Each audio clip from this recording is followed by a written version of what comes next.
100% target velocity. Steve, picking up tremendous EMI levels around the machine. All field measurements are pegged off scale high. Steve, we're approaching our abort limits. Okay, go!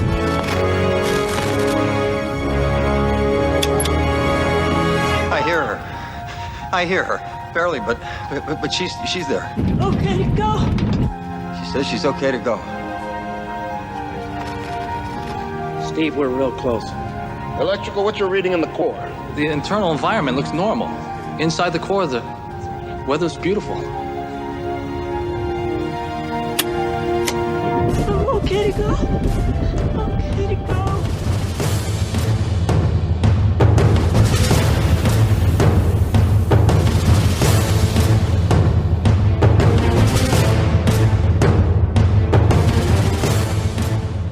Hey, Adrenalheads, I'm Mark. And I'm Lizzie. And yes, there she is. There's Lizzie. And this week, we are covering Contact from 1997. So, Lizzie, can you do us the great favor and telling us the synopsis that I have down? Okay, great. The synopsis is, astronomer Dr. Ellie Arroway, Jodie Foster, has long been interested in contact with faraway lands, a love fostered in her childhood by her father, Ted Arroway, played by David Morse, who dies when she is 9 years old, leaving her an orphan. Her current work with SETI, the search for extraterrestrial intelligence, I can say that word anytime, it doesn't matter. All right, is based on that love and is in part homage to her father. Ever since funding from the National Science Foundation, NSF, was pulled from the project, which was referred to as more science fiction than science by some, including her NSF superior, David Drumlin, played by Tom Skerritt. Ellie and her rogue scientist colleagues have looked for funding from wherever they could get it to continue their work. When Ellie and her colleagues hear chatter originating from the vicinity of the star Vega, Ellie feels vindicated. But that vindication is short-lived when others, including politicians, the military, religious leaders, and rival scientists such as Drumlin, try to take over her work. After the mysterious messages from space are decoded by her anonymous millionaire donor, S.R. Haddon, played by Sir John Hurt, the project takes on a whole new dimension, which strengthens for Ellie the quest for answers. Yeah, very long-lived synopsis. It's okay. It was taken from IMDb. It was probably something that somebody had posted, but it was the most interesting one out of them all. But, yeah, very long-winded, but regardless, Sums it up. Gives it an idea. Give you an idea if you've never saw the movie, to go there and go get it and watch it. Obviously, the people to give that away would be the people that we would know from the film, because usually there's always a poster when we go to a movie theater. You see the person on the front of it. In this case, Tom Skerritt, Jodie Foster, Matthew McConaughey. So we're going to go into people we may know within the film and where we've seen them before. So, Lizzie, can you start us off with Jodie Foster first? Sure. Jodie Foster plays Dr. Ellie Arroway. Jodie Foster started her career at the age of 2.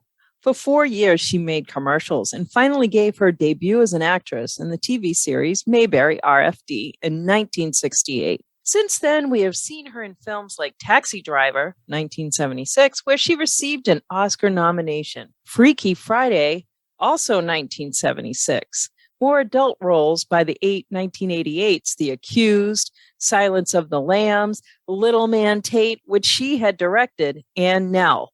I feel like I'm the only person that remembers Nell. I do remember Nell. So if I say Tay in the Wind, you know what I'm talking about. Oh, yeah. Oh my God, you're like my split apart. I'm like, I'm just a Tay in the Wind. And people are like, huh? Huh? Yeah, I know. I'm like, don't you remember Nell? Who's Nell? Nell Carter? Oh. Who's Carter? It's one of those movies that kind of came and went in the 90s that not many people knew of. Yeah. Jodie Foster was at that time within the prime of her career, if you think about it. She was pretty between busy. mid 80s all the way to the mid 90s. Yeah. She made a comeback in like the late 2000s or early 2010s Yeah. with certain movies. So she has her intervals with movies, it seems. Those were the key eras that we remember her from, and I really do enjoy her work. Whenever she pops up, she actually did an episode of X-Files too. Oh, wow. Maybe because it wasn't much of a commitment and she liked the show. She was probably sitting in her dorm room thinking, I want to do an episode. It's about all it was I can more do. of a voiceover, but the fact that she actually did something like that and she's credited to it. So it's funny too because everybody sees her as a kind of one of those picky actors that are out there in the world, but she is very creative too. Yeah, the fact that she actually directed 2 movies, but one which we will not talk about because somebody who did something a long time ago and was not such a nice person was in it, and it got canned. But then she did Little Man Tate, and she was known for that. A lot of people gave her good notoriety for it. So she's been around. She's very intelligent, very smart. I always look forward to seeing her in any film role. One of my favorites, and I just look at her somewhat as a chameleon as far as being able to transform her looks. Even though you're looking at the same person, yes, it's almost like she puts on an attitude or a personality, and that is what she's wearing. And she plays a fixer in the movie The Inside Man with, oh my God, why can't I think of it? Clive Owen. Owen. My raison d'etre. But he's a great actor too. Oh my God, amazing. And, she plays the fixer in a bank heist movie, kind of like a revenge kind of thing. And she is so polished. I'm just like, why can't I be like that? Why can't I just put my hair in a ponytail, wear a skirt and some pumps, and just be polished like that? I just can't pull it off. And she goes from that to, something like Nell, where, she's playing this girl that essentially was raised out in the woods. Yeah. Feral. She was very feral. And very freeing, no inhibition. Yeah. And all that. And it was an interesting take. Liam Neeson was in that as well. With his wife, Natasha Richardson. Yeah. And I think he had something to do with the production, too, if I remember. And it's one of those one-off movies that, I really enjoyed. Not because of, like, oh, wait, there's a lot... And it's like, a typical male's perspective, there's a lot of nudity in it. It's like, who cares? It's really I the didn't story. think there was a lot. And in a lot of men's perspectives, at that time, you have to realize in the 90s, I was in my 20s, so all these guys are all horn dogs that are around me that I hang out with. Any nudity is a lot of nudity. In their minds. Yeah. They have that in their mind, so. Yeah. But my thought was, Storm, within that particular movie, was literally just her depiction of something. Somebody put in that position itself. You and I love, like, The Walking Dead. That's how we know each other, through Jason Gabaxi's Walking Dead cast. The fact is that she grew up in the wild, and then somebody came in and took care of her. And it's one of those things where you see these kind of people stuck in the middle of nowhere in a feral kind of state. Yeah. And we've had other stories and movies like that as well, but this was depicted in the sense of somebody who's abandoned. Right. And it really touches you in a sense of, like, somebody wanted to take care of that person as well. Right, exactly. The movie Taxi Driver it's so controversial for the fact that, she was playing, she was 12 years old and playing a hooker. But the fact is that I remember her doing other adult type movies. I don't know how old she is, but I think we're somewhat in the same age bracket. She might be a year or two younger or something like that. Within her 50s, I would say. Yeah. Yeah. And I remember, I was someone that just went page by page with the TV guide. when I was a kid and looking to see what was on. And a lot of times it was looking to see if Parker Stevenson was going to be on any of the talk shows this week.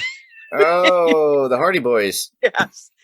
Showing our age, sorry. That's all right. That's all right. And so she did at least one, but I want to say two kind of like scary movies where she is not the kind of kid you want, and she always played the little brat. Yeah. And they weren't cheesy movies either.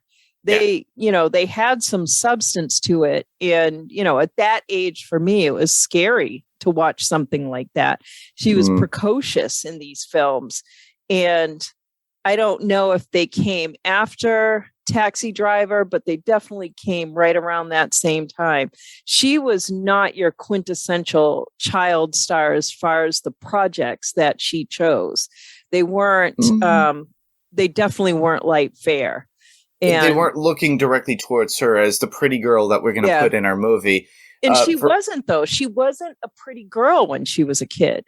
She looked very tomboyish. Well, very much like Christy McNichol back in the day. Very much. That was kind of the style. Like Little Darlings was a big, huge thing back in, what was it, in the 70s? Yeah. Yeah. I never saw it. That wasn't my kind of thing, I mean, my dad was like taking us to Bigfoot movies and Grizzly Adams and that sort of thing. So, and Jaws, we went to, I don't know. I saw a lot of great movies when I was a kid, but I don't think, Freaky Friday, I couldn't waste my time on that. I grew up on that, unfortunately. It's one of those things. And then when they did it with Lindsay Lohan and Jenna, who was it? Jamie Curtis, I think. Jamie Curtis, yeah. I saw the remake and I'm like, well, I prefer the original over the remake. It's different, though, because the kids that watched it with Lindsay Lohan were probably like, ooh, that Jodie Foster one's weird. You know? Well, it's kind of dated, but that's the whole thing. Yeah. I mean, the Haley Mills movie, of course, now I can't think of what it's called, but they play the twins. Trap. Parent Trap. Yeah. I watched that when I was a kid, and then, it was okay, but I totally loved the Lindsay Lohan version. I'll sit and watch it now. Yeah, it's interesting. Yeah, because you had a couple of people in there that are pretty cool. Yeah. So, and I never saw Little Man Tate, so I can't say, but The Accused scared the crap out of me. I would scare the crap out of any woman. Yeah. I would say. Because, it looked like I prefer a dive bar over a really nice club. I'm not hard to please, when it comes to it. I just want to relax. And if there's a band playing or whatever, or just sitting there talking with friends, I just want to sit there and enjoy the people I'm with and not be bothered. That's And those high end clubs nowadays, too big, boomy and everything. Like just like VIP. in Atlanta. Yeah. Like when we were in Atlanta in March and we went to the taste testing. Yeah. At that one place for the whiskey that Ross Marquand had. But I agree. That's like, no. But that movie was done very well. It was. And it was a very good commentary for its time. And she does these particular movies. If you look between that and Silence of the Lambs, those two movies put her on the map.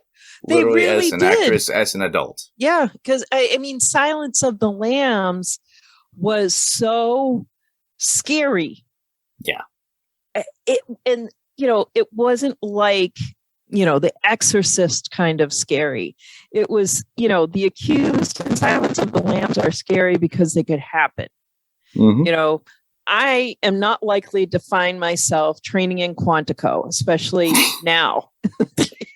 I would not make it. But, maybe back then, and I definitely was the purse and the cheap shoes, but not cheap, but not as expensive as the purse. The purse I can use for a long time. Shoes, I will kill. But just having the guts, I think, I try to put myself in that place, that position, and having the guts to face off with a serial killer. Oof. Of all things, Anthony Hopkins, too. Oh my God. What did he do? Can't do it. It's the Baba Bean. Yeah, the little slithering through his tongue and it. Yeah. But, the accused, that little bar room, I've seen that bar. Not that particular bar, I was but going to say. not that particular bar, but I mean, that happened, something like that happened in New Bedford in Massachusetts.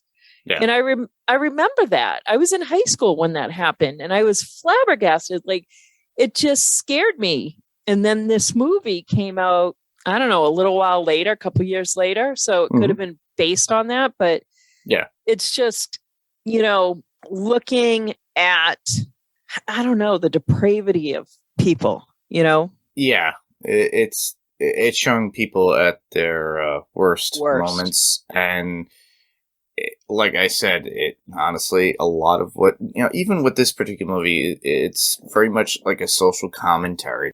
Yeah. Of the world and where we live in it. And I think that's what she was trying to do at that moment with not just this particular movie, but also with The Accused. Inadvertently, probably, but like Taxi Driver, and she was only 12 at the time, but she 12. probably did. Yeah, 12. And she had such command of herself. Yeah, she had command and presence within it. And I think that's what all the directors saw at that time. Because they kind of dolled her up for that. But after that, they kind of made her exactly like you were saying before, like almost like a tomboy. Yeah. She was kind of tomboyish, but she was kind of like Natalie Portman in the Leon the Professional. I've never seen that. Oh, you got to see it. Yeah. I love that movie. think I do. I've never seen that, but now that you mention her, it leads into the next actress that's on our list, Jenna Foster. Yep, let's go. Oh, Jenna Malone, you're saying? Jenna Malone, yeah. All right, so I'll take that up. So Jenna Malone plays young Ellie in Contact. So we're back to Contact, ladies and gentlemen. Yeah. Just so that we just didn't digress. Yeah, that's the movie we are talking about. By the way. She was in a movie called Bastard Out of Carolina. Yeah. So the reason why it kind of connects to Jodie Foster, this is another child actress because she plays young Ellie in this movie. Mm-hmm. But I remember the first time I saw her that I can recall was in this movie called Hidden in America. And it was not a popular film that probably, it's kind of like if you didn't see it at the time, somehow you probably aren't ever going to see it. And it's one of those independent movies that you have to go to the independent film place and go see it and sit there in the audience and be the test screener and write a review. Possibly. But, well, it was a TV movie. Okay. Starring Beau Bridges, Bruce Davison was in it.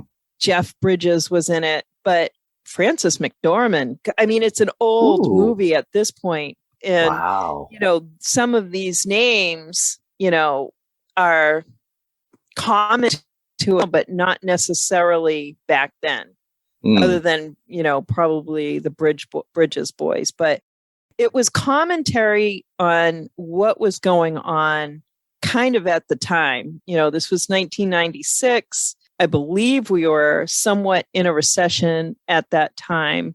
And I think we were. What year was this? 1996. No, wait a minute. Yeah, 1996. Both of these movies, Hidden in America and Bastard Out of Carolina, both 96. I would say we were in a bit of a recession back then. Yeah. Not in comparison to the early 2000s. We definitely were, because I was in college, and that was one reason why I went to college, because I was 30 at the time. So it was easy. It was easy to go to college at that point and not worry too much, because there were like programs that you could get involved in. Oh, and get loans, or if not, get grants at that point, and the government will pay you. Yeah, just, you're one problem we don't have to worry about. You're building America. But it was about a family who went into medical debt. The mother had gotten cancer, Wow. You know, and they were living the American dream. They had a home, dad was working, and mom gets cancer. The bills get, you know, crazy, and they end up losing the home. They end up homeless, and they are basically struggling. And, you know, dad is at his wit's end because all of this is happening at once, and he's got 2 little kids at home. And it's a very serious movie in which they're struggling with hunger. And the guy is trying to get any job he can. He's like working at a hamburger stand so that he can bring home food at the end of the night for the kids. And, you know, at the end of the movie, she's getting more and more depressed. She's the older of the 2 kids. She sees the stress that the father is under, and she feels helpless, you know. So the last day of the movie, basically, the father is like, I'm at my wit's end. He sees a construction site and he walks onto the construction site and he just starts working. And by the end of the day, he gets hired. And so he goes home to share the news, like, you know, something good has really happened, you know, and finds her having attempted suicide. She wanted one less mouth for him to worry about. She had taken on the stress of what was going on in the family, you know. And I was looking at this girl and I'm like, you know, it's not an adult. I mean, it's an adult role as far as the complexity, and she does it so well. And she was how old at this point? Probably you would say in her teens? 10. Early, maybe 10. Wow. Preteens. Almost at that point. Maybe 12, 11. I don't even know. That might be pushing it. Wow. And I was just looking at her and I was like, oh my God, just this kid is gifted. And this is long before, you know, I was in, you know, show business and working with these kind of kids. And I just always loved movies and was always impressed by talent. And so soon after, I see the next movie, and I only watched it because she was in it. And it stars Jennifer Jason Leigh.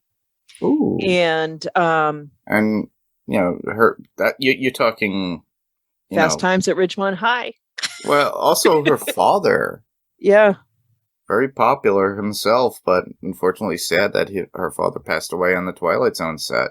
I know. It's so sad, but the fact is that's a legacy actor too. Yeah. Yeah. And that's what I see when we talk about Beau Bridges, Jeff Bridges. Yeah. They're all legacy actors, in my opinion. They come from a long line of family. Michael Douglas as well, Kirk Douglas. Yeah.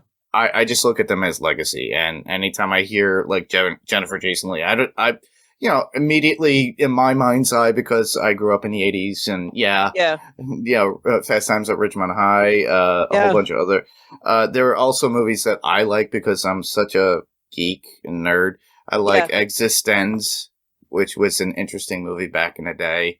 I don't even remember that. Oh, Jennifer Jason Leigh in Existenz? Oh. It's an interesting concept. Think about it's something we could talk about later. Actually, that's probably a guilty pleasure movie that I should actually plug, and we'll talk about it later.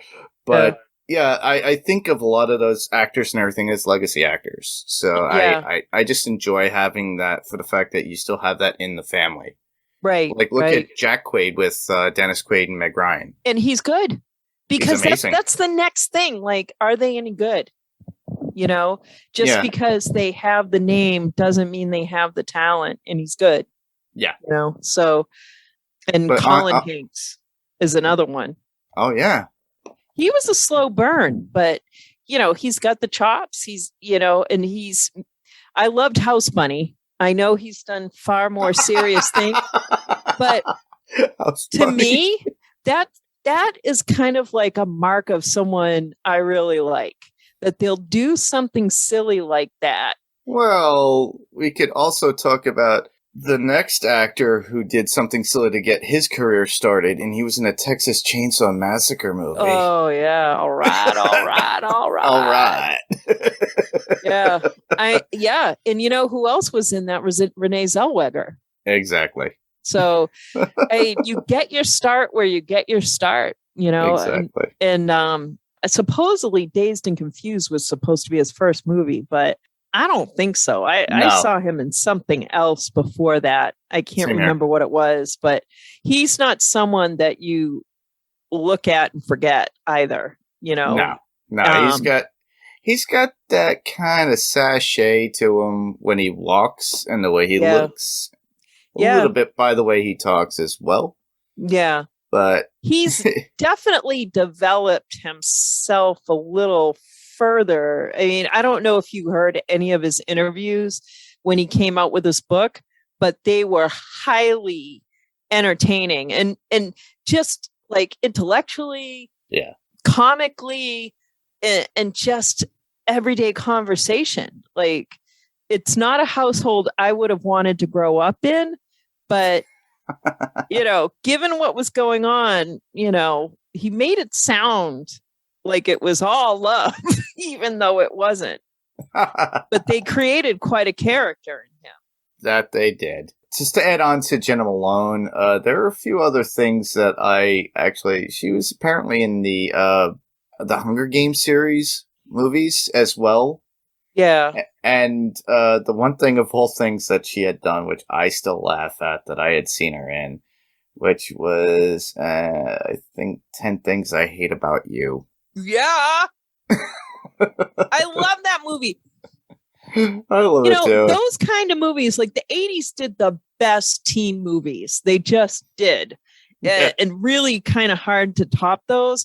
But 10 Things I Hate About You is awesome. Well, it's based upon a Shakespearean play, so yeah, not many people realize that. They just think of it, but they actually redid that movie recently. Yeah, which I wasn't too happy about. No, definitely not. That's a hard mold to refill. But she was also in another movie based off old literature, Pride and Prejudice, and yes, she was phenomenal. I mean, I just love that movie. It's a comfort movie in that I can put it on and I don't have to totally pay attention, and I can just, perk up at the high spots, or, and not necessarily the happy points are the high spots, but just whatever interests me, and she's perfect. I mean, she's a phenomenal actress, and, she's managed to make that transition from child actor into adult actor. And it is something that is extremely difficult to do. Like you look at Haley Joel Osment. Yeah. I mean, I think the best thing I've seen him do was on, What We Do in the Shadows. Oh, he was also in a few other things recently. He was in, things, Tusk by Kevin Smith. I haven't seen it. He plays a podcaster of all things. And Kevin keeps putting him in his films too, which is pretty cool. Yeah, and you know what? And I like that. I like when filmmakers kind of have a gang, and because it reminds me of Shakespeare in Love, when Ben Affleck walks in with his acting troupe and he's like, "What's the play? We will play. We're here. I will play." And I'm just like, he just takes it for granted. He's just going to get the starring role. But exactly. It's difficult when people see these cute kids and they expect them to grow up and still be cute without being an adult, but to be an adult. And it is a hard transition for to do that. And it is. It's a very hard transition to go from young actor to adult actor. Look at Ethan Hawke. Yeah. I loved him in The Explorers. Yeah. What's his name? Not Brad Dourif. Is it Brad Dourif? He was in a movie called The Gate, and then eventually he played in a whole bunch of movies later on. I don't know Blade. him I know the name, but I don't know him super well. But Christian Bale is an excellent example. Newsies.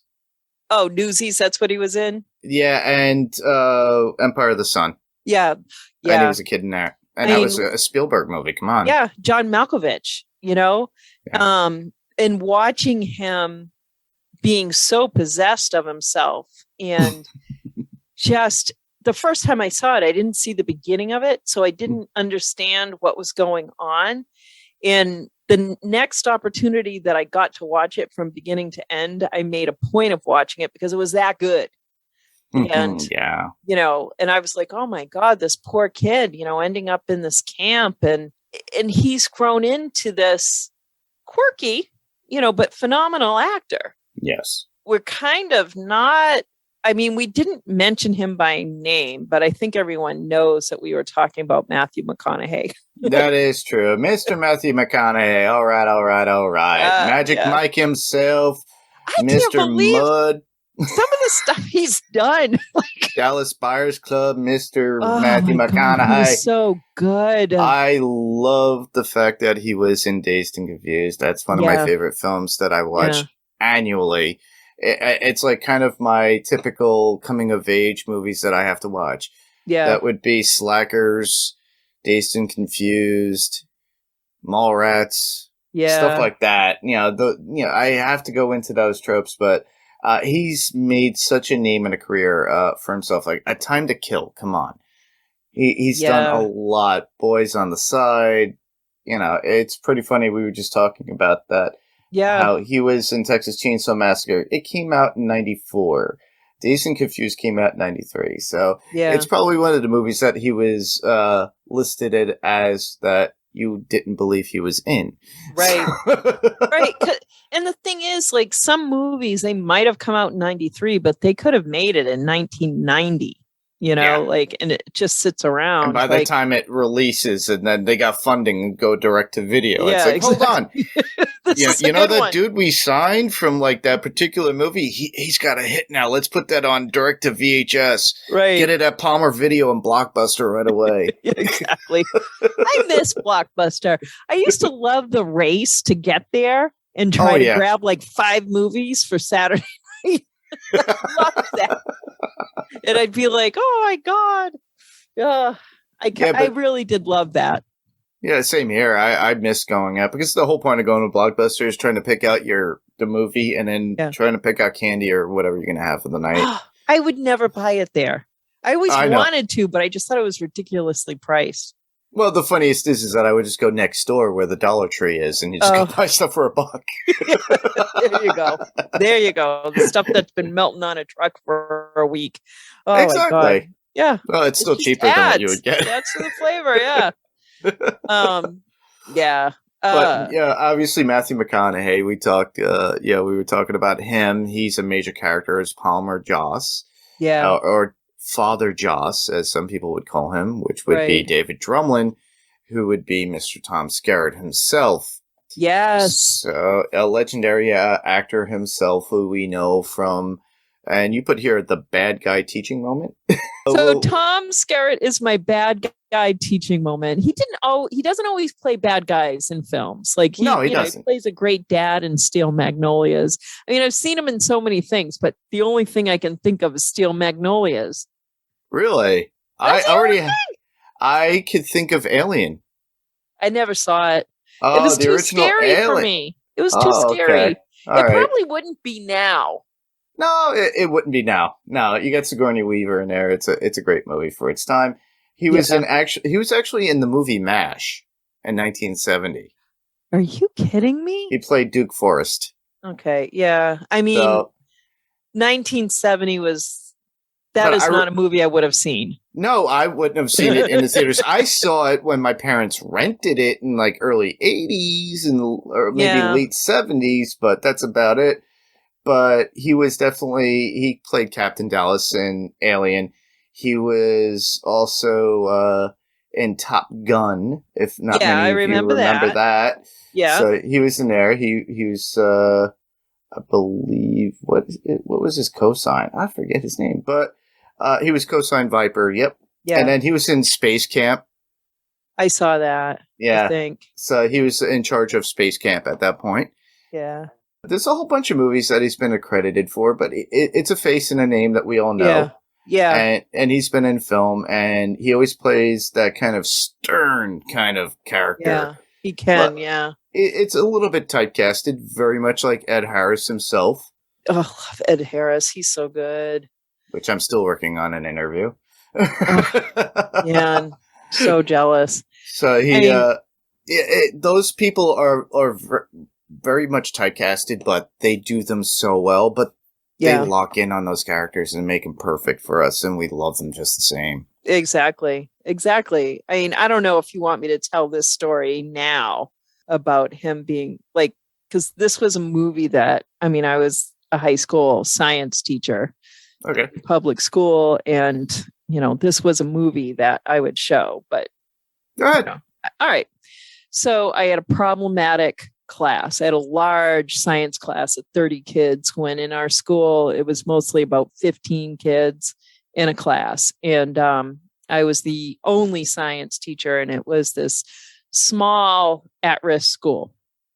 Okay. And, I had, outside of my classroom, I had a reputation of being really tough and like, go to class, let's move it along. Come on, let's go. And there was this one kid, I hadn't had him in any of my classes yet because he was at a lower level. I was kind of hoping at some point I'd get him, but, he didn't like me because he was always in the hall and I'd be like, let's go, Yep. So he ends up in my class first day, and I go up and I'm nice to him, and his eyes bugged out. He was like, and it surprised him that I would treat him so well, but that's how I was, in class. And so he couldn't, once he realized what was happening, he couldn't be seen as having given in, because I think he had been talking, trash about me or whatever. That's, whatever. I don't care. That doesn't involve me, but he couldn't be seen to have softened.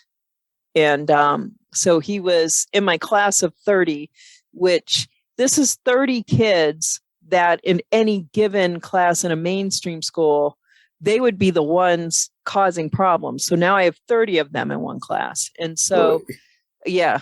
But the thing is, it's like they shake out where now only the worst of the worst do that. But he was giving us a lot of trouble. And I was showing the movie because basically I'd show a movie, not often. There's not really only 3 movies I would show, but I was teaching astrobiology. So wow. Yeah, this was a great movie for that. And so we're watching it. We get through an hour of it the next day, and enough to get a feel for who Tom Skerritt's character is. And the kids are frustrated with him because they're like, he's being mean to her, because they really were rooting for Ellie. Yeah. So the next day we're watching the movie. Everyone's happy. And the thing is, like, some kids can't handle that. He didn't want it to be like that. So he disrupts the class. I get him out of the class and I stop everything. Mm-hmm. And we're at the point where they're up on the platform and they're running the first test. Oh, no. Before the bomb blows up. Yeah. And so, the kids have Tom Skerritt's number, Dr. Drumlin's number. They're like, he's a bad guy, and they don't like him. So they were happy when he got blown up. Ugh. So I stopped the movie at that moment and I was like, why don't you guys like him? Huh? Yeah. Show some sympathy to this character. No, it wasn't that. It was just like, why don't you guys like him? Okay. And they're like, well, because he's not nice to Ellie. Like, he's doing all these horrible things. Like, he stole her position. He stole her story. And, and I'm like, well, it was okay when so-and-so was in here doing that. And they're like, what? Well, Jake Busey as the crazy minister put the bomb there. Exactly. So I was like, you guys were okay with it when, let's just call him bad guy student, when he was in here stealing your time. And they're looking at me. They don't get it. Yeah, they can't relate. It took a second. And I was like, all right. So if someone stole your iPod or what was the other thing? Your MP3 player. At the time. Yeah, because most of these kids couldn't afford an iPod. But you'd be like, this kid stole from me. And you'd do whatever you could to get it back. You wouldn't tolerate that.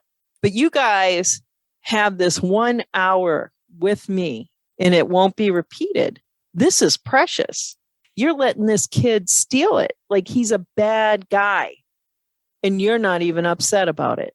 And all of a sudden you see the wheels turning in their heads where they're like, wait a minute, my education is precious. I'm learning something here.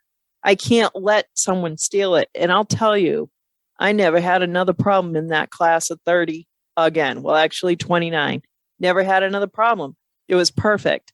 And that was one thing that I loved about that movie and showing it to those kids. Yeah. Because they saw Ellie as the underdog. Mm-hmm. She had every advantage. She had an education. She had her science. She had her forthrightness where they're like, what are you going to study while you're here at Arecibo? And she's like, Little Green Men. And she doesn't shy away from that. She makes humor of it, but it's what she wants to do. And it is very serious. And honestly, that was what SETI was meant out to be done. Yeah. For. Yeah, exactly. What his purpose was. Yeah, exactly. And, after it ended up being probably my favorite ever science class because they tried so hard and they were so engaged. We accomplished a lot because they realized it changed how they viewed their education and they were less tolerant of that stuff. When someone started to get out of line, they'd be like, dude, you're not stealing this from me. Don't steal our thunder. We want this fun. Yeah. Yeah. So that's my bad guy teachable moment story. Awesome. Cool. We already learned a lot. We already know Tom Skerritt from a variety of different movies, as I just spoke of. Yep. Your bad guy teaching moment. Yeah. Let's move on to David Morse. Now, David Morse, who plays Ted Arroway, so he plays Ellie's father, who we only see in the very beginning through flashbacks and at the very end for somebody who uses his guise who is an alien. Obviously, spoilers, go watch the movie. Sorry. Not sorry. He's also an alien? Yeah. Well, the alien takes the guise of the father. Oh, wait a minute. Oh, never mind. I'm confusing it in the movie Alien. Yes, you are.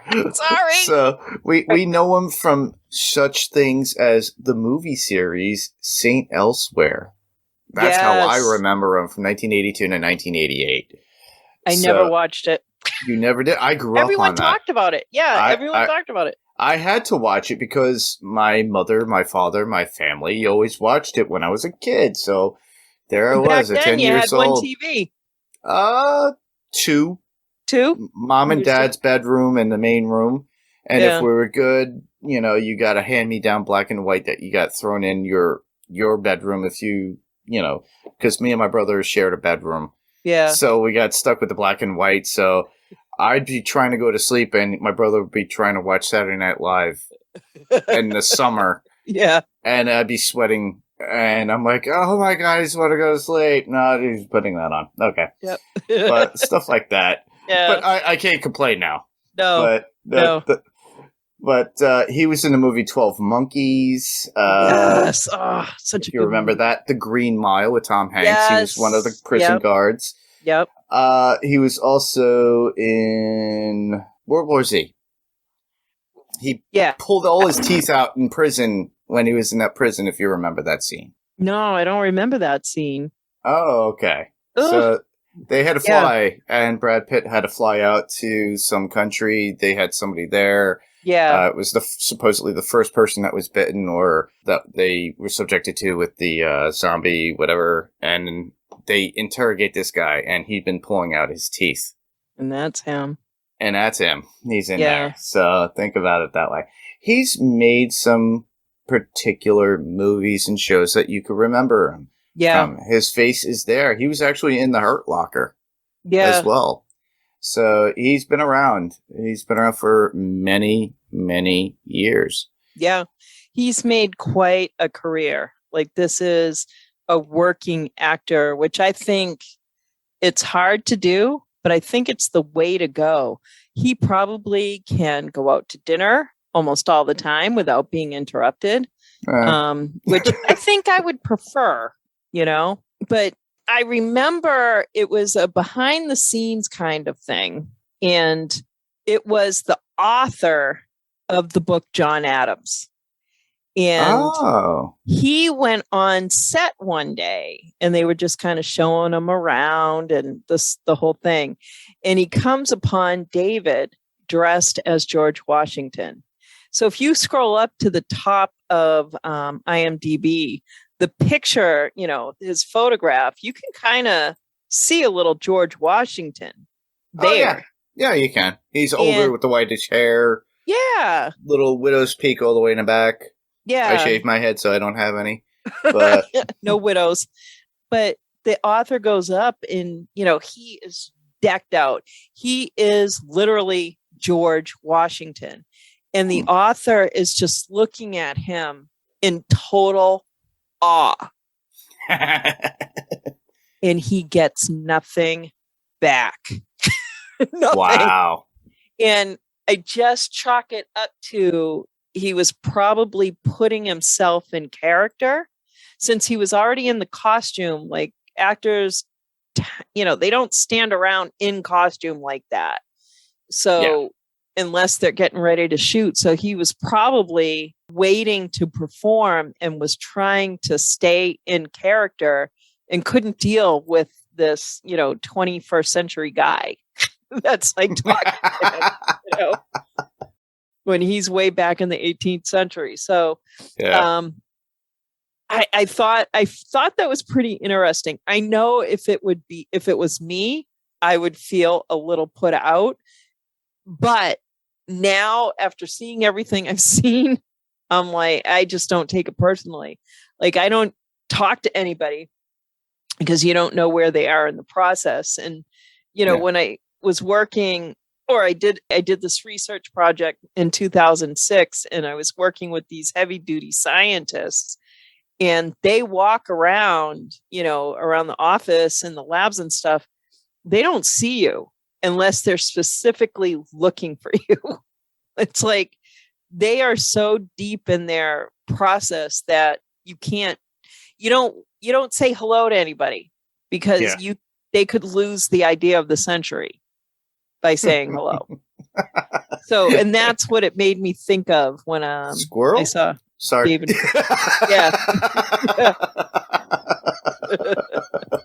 They have extreme ADHD. Squirrel? Yeah. Yep. That's exactly it. That's me all day. Like, I walk around with a pen, and if I don't have a notebook and I'm looking for, I have this idea about some story, something I want to plug into a story, or if I'm developing a character or whatever, it's right on it'll go all the way up my arm.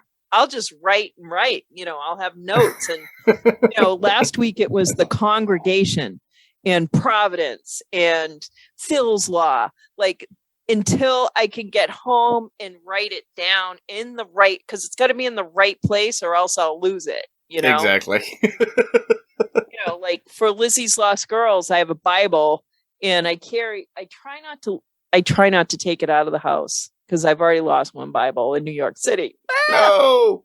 Yeah, but that was early on. Okay. But, this one I'm far more protective of. But yeah, like, I just write on myself all the time when it comes to that. I'm a great notebook. She's a memento. Yeah. The movie. Yes, that is my life. Always trying to catch up. It's always in rewind. So our next actor is John Hurt. Sir John Hurt. Yep. Sir John Hurt S.R. himself. Haddon.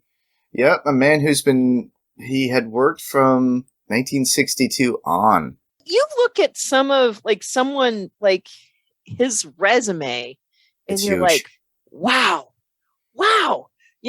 There's another fine lifetime working actor. Yes. It's movies are not all Brad Pitt and whoever the big star is right now. I couldn't even tell you. One of the things that always got me too about him, not only was he just a real actor, he was a voice actor. So as a child growing up, I was born in the 70s, early 70s. So I had to watch Watership Down Yeah. And he was one of the voices in that. So he was Hazel, the voice of Hazel.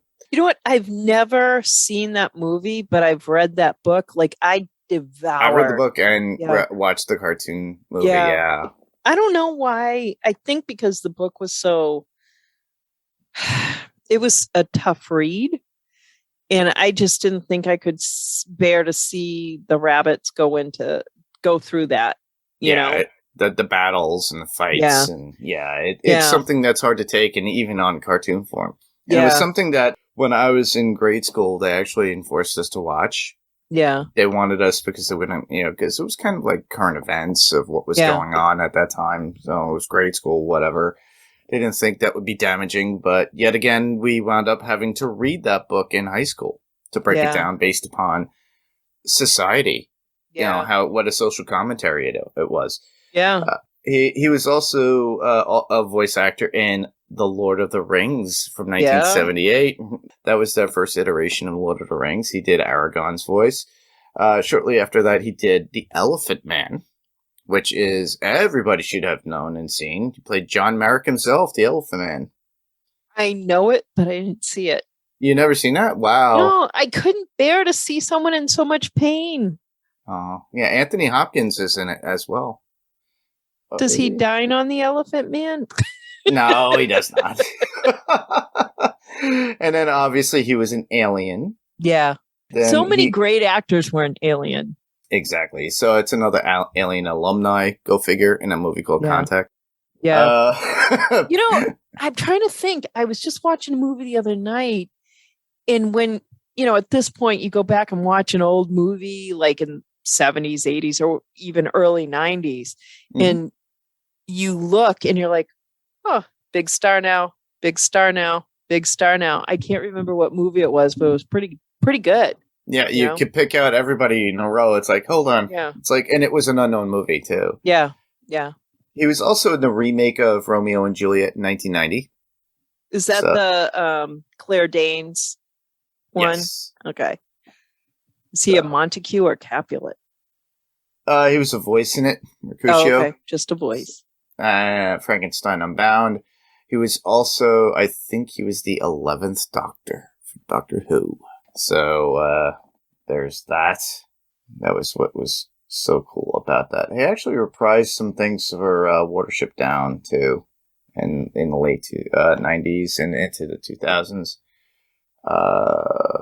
V for Vendetta. So he's been around. He's a man that's been there, seen the world, done everything. It's wild. My mother will probably yell at me if I don't mention it. Merlin, the TV series. Yeah. So, she loves that kind of stuff. So, he is, he was the ward doctor. Sorry, the ward doctor in Doctor Who. And that was The Day of the Doctor and Night of the Doctor. So, for those Doctor Who fans and Whovians that are out there, sorry if I got that wrong. Are you a Who person? I love Doctor Who. I have not gotten through all of the Jodie Whittaker stuff, but they are changing doctors now. Yeah. So, I got started because a friend of mine, because I'm a Tom Baker fan. Yeah. I grew up on Tom Baker. That was the 70s Doctor that we all know of. Yeah. And then when they did the reimagining of Doctor Who and brought it back in the early 2000s or late 2000s, they started it, and I jumped on the bandwagon probably, I'm going to say 4 or 5 years later. Yeah. So it's just after Tennant's run right into Matt Smith's. And I watched all of Tennant's, loved Tennant's. I loved Matt Smith and all the other doctors afterwards. After they hired Jodie Whittaker, I kind of watched the first 4 episodes and then kind of phased out because that was at the time of podcasting went crazy. Yeah. So I kind of lost it. So it's like I always promised myself I'll go back. But now that I guess it's the 3rd year right now. They only do it for 3 seasons with 1 doctor. So we'll get a new one. And then I'll probably do that and watch that. But I'm a fan of it. I loved it. I have there's a top 5 doctors, but we're not going to get into this on this because otherwise this would be a long podcast. It is Contact. We should move on to the next person, which would be James Woods. That's in the film. He plays Michael Kitts. He's had a promising career, and we always mention about typecasting. This is another person who's been typecasted in film. Yeah, as we all know. And it's done well. Done well. Yeah, it's It done ain't well. broke. Nope. Don't fix it. Don't break it. Yeah, exactly. Or if it's not broken, don't fix it. Yeah. You get movies like Videodrome. Yeah. Cronenberg movie. That kind of pushed him over the limits. He was also in my favorite, one of my favorite directors' movies of all things, Vampires, by John Carpenter. Yeah. And he was also in The Virgin Suicides. He played... love that movie. Yeah. And then he was also in the Hercules movie by Disney, of all things. Huh. I mean, he played Drew Barrymore's father in Boys on the Side. Yes. So here he is working again with Matthew McConaughey, who she gets involved with. Yep. Did you ever hear the 9/11 story about James Woods? No, why? There was one that I've only heard the Steve Buscemi ones. Oh, okay. So James Woods' mom lived in Rhode Island, and he actually owned the Lizzie Borden house secretly. Wow. Yeah, secretly, because the woman that was his mom's caretaker, he bought it for her, and she recently died.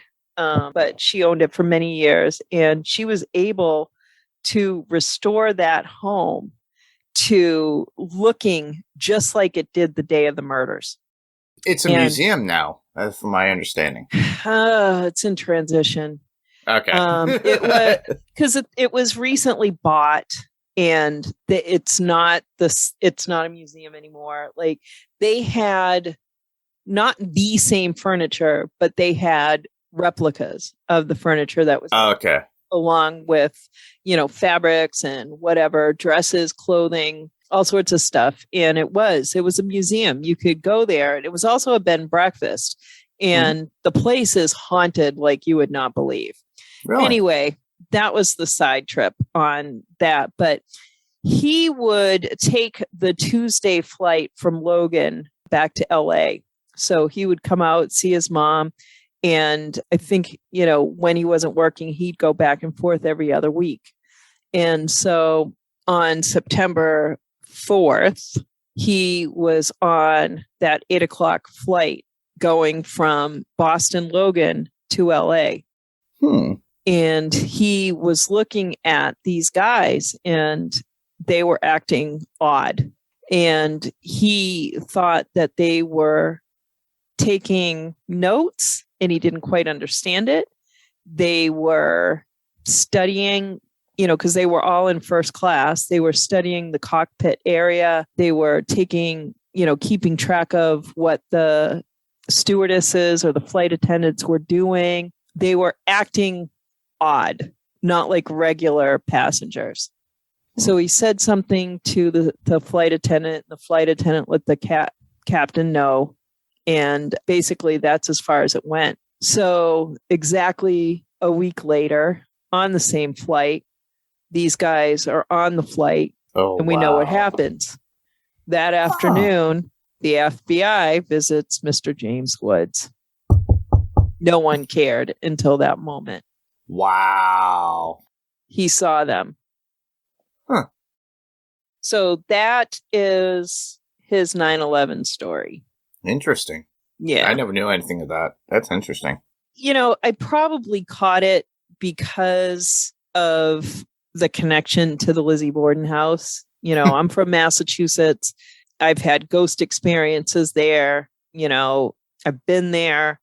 Gosh, the English class in that same school I was teaching in, they took a field trip there. And you can't grow up in Massachusetts, especially Southeast Massachusetts, and not without go there.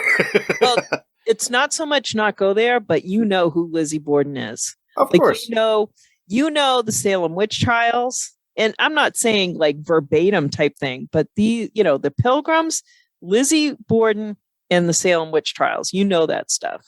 Oh, yeah. I actually went to Salem back in, I'm going to say November.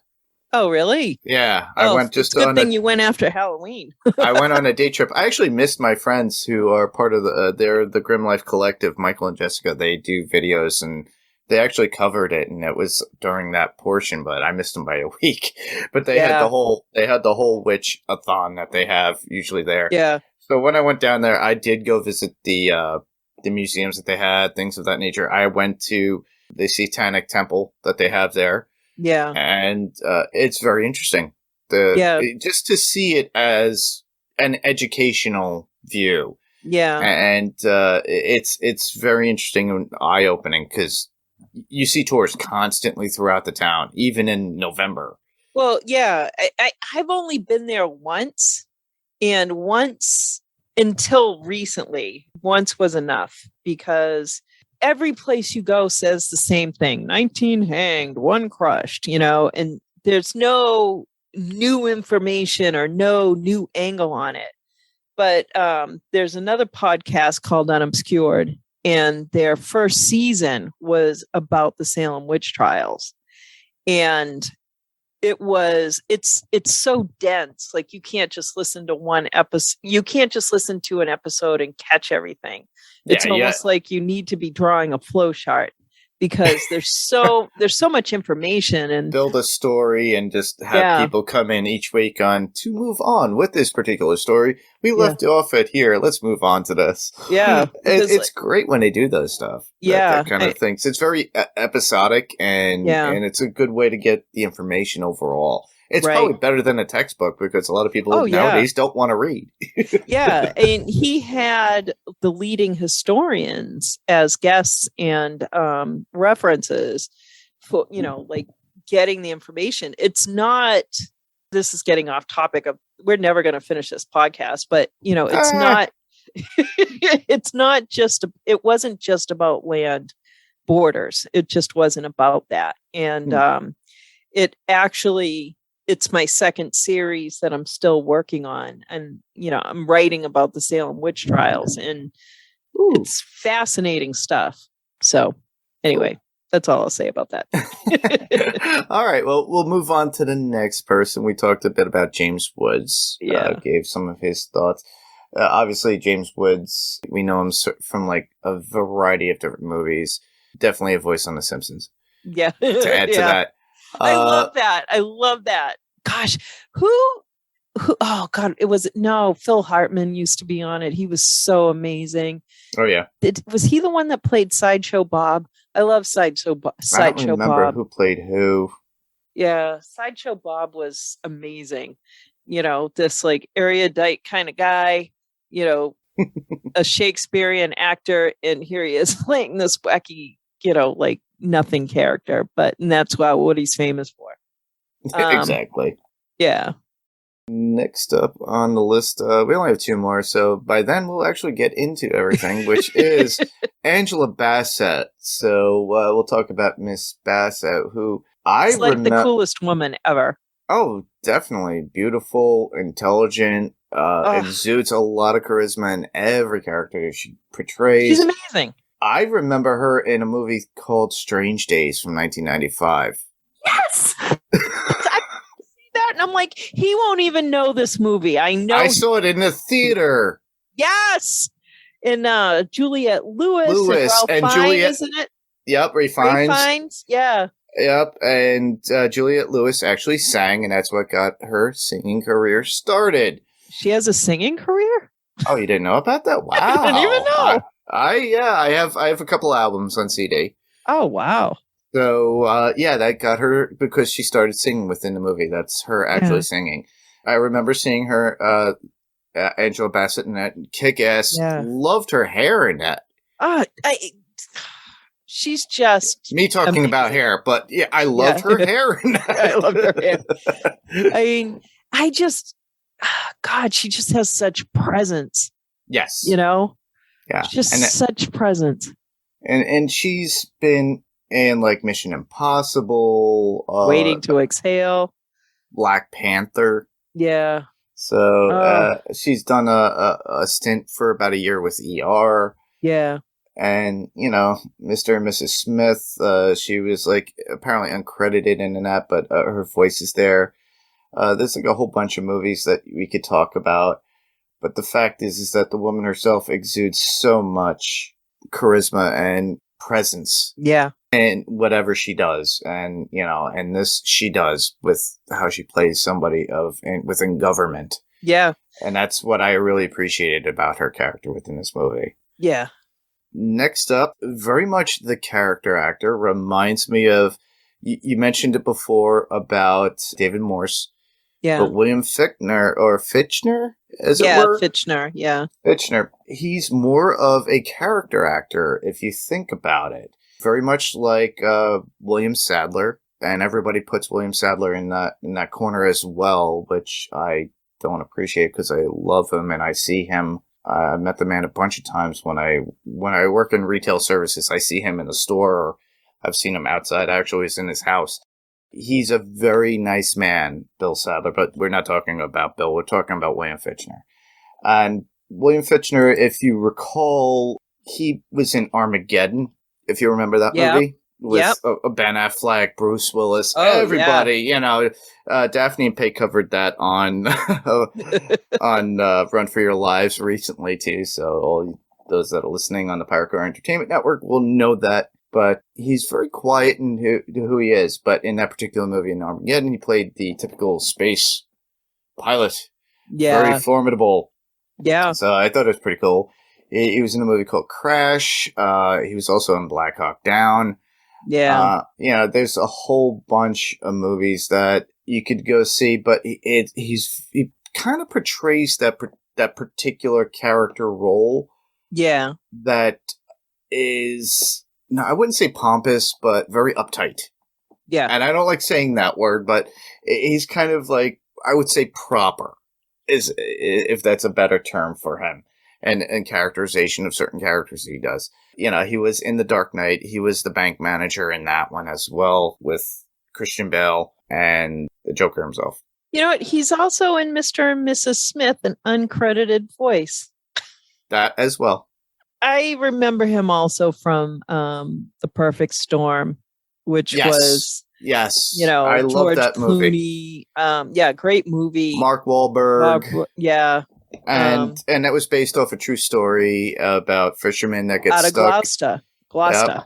Yep. And they get stuck in the perfect storm because they found out where there was this perfect area, and they got stuck in the storm and they never came back. Yeah. Sorry.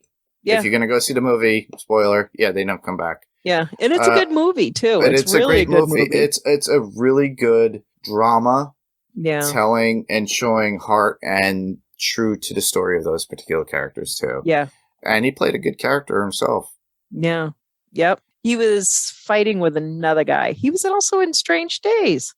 Really? Oh, yeah. I forgot about him. I go for the typical. It wasn't long. Like, that was 1995 and Contact was 97. So, these people, here they are seeing each other again, They have the same agent. Yeah, maybe. That could be it. So, that's pretty funny. Black Hawk Down. I read that book, and then the second I finished, I turned around and started again. Yeah, that was a good movie, but the book itself was based off of was amazing. Yeah, it really was. So those are the characters we are covering. Yep, those are the people that we know from the film, that we've seen other places. Now we're going to move right along. Yes, we are moving into our general thoughts of the movie Contact. Yeah. So this is where we talk about the movie Contact. Lizzie, so your general thoughts about, or overall thoughts of this particular movie, what did you think? From then and now, because obviously you probably saw it in the theater like I did, and you probably saw it again recently like I did, because last week when I said, I'm thinking about covering this because I'm watching this and this movie is amazing, I forgot. Yeah. No, I haven't seen it in a little while, but I did see it in the movies, and like that night, I haven't forgotten that night. I was so excited to go see it. It opened that weekend and we went on a Sunday night. And I got suckered into buying the big cup of soda for 25 cents more. And I'm so mad. I've never done it again. Since 1990. I don't want to go to the bathroom. Oh my God. And Contact is not a short movie. That's 2.5 hours, ladies and gentlemen. So if you're home, holding it. If you got it on iTunes and you're watching it on your Apple TV, on your Apple TV device, there is a pause button. Yeah. So pause your movie and go to the bathroom, come back. There is no pause button in the movie theater. They don't stop it for you. Nope. So I missed a little bit. I think it was during the hearings or something like that. And, as soon as it came out on DVD or video, whichever was going on at the time, of course, I got it and watched it and, and found out what I missed. But I was captivated by this movie. I was looking at this girl and she was so driven from the beginning of her life. And I couldn't imagine anything like that. I had just started college too, and was still kind of like, what am I going to do? I don't know what to study. Let me go from one major to another. And I see this movie and I'm looking at her drive and how nothing is getting in her way. I mean, her father dies and she's an orphan, and she still manages to get an education and pursue her interests. And she's not swayed from it in any way, shape, or form. Nope. Like this is the stuff that she talked about with her dad. And when she was meant 8. something to her. Yeah, when she's 8. Yeah. And I remember kids saying, oh, I'm going to be a fireman or a policeman, a nurse or a doctor. I remember that stuff, but there was no one, especially in that time frame, in the 70s, you didn't have a girl saying, I'm going to be a scientist, or at least not in the circles I ran in. And so she inspired me. This character inspired me so much that sometimes now I feel like I have that drive where I'm just like, this is what I'm going to do. And I'm doing it, And so that was one thing. But then looking at her obstacles where her work isn't taken seriously, her successes are stolen from her. She's not being listened to. And until she meets H.R. Haddon, she has no power. Exactly. And he believes in her. He believes in her capabilities. Of course, he wants to take what he wants to ride on her coattails. Yeah. Of her intelligence, what she has to bring to the table. Yeah. Because he also wants to have that name attached to it. Yeah. Yep. Yeah. Because they build a second machine. Mm-hmm. He's like, why build one when you can build two for the price of two? It costs the double. Yeah. And and he has that little surprise for her. And to me, it's one of the most iconic movie lines of my movie watching is when he's like, want to take a ride? I'm like, yes! Yes, I want to take a ride. Are you kidding? HR Puffin Stuff, let's go. HR Puffin Stuff? Wait a minute, we're not in the 70s. HR Puffin Stuff. It's just, the second, he knew who she was before she came into his boardroom. And, she really just had to show up. Yeah. I think maybe he wanted to see if she was the real deal, but I think for the most part, she just had to show up. Buttons. Yeah. If you think about it, when she came in looking for the New Mexico satellite area where she wanted that money for that, she was like, well, everybody else did everything on a whim. Look at the Wright brothers. Yeah. Look at going to the moon. She kept throwing out every historical fact for people who are imaginative. Never do. Yeah. Could never do. And we did it. And then she was ready to walk out the door, and then they get that call. Yeah. And it's like you already tickled his fancy, and he's going to do this. Yeah, you had me at, I need some money. I'm looking for little green men, Yeah.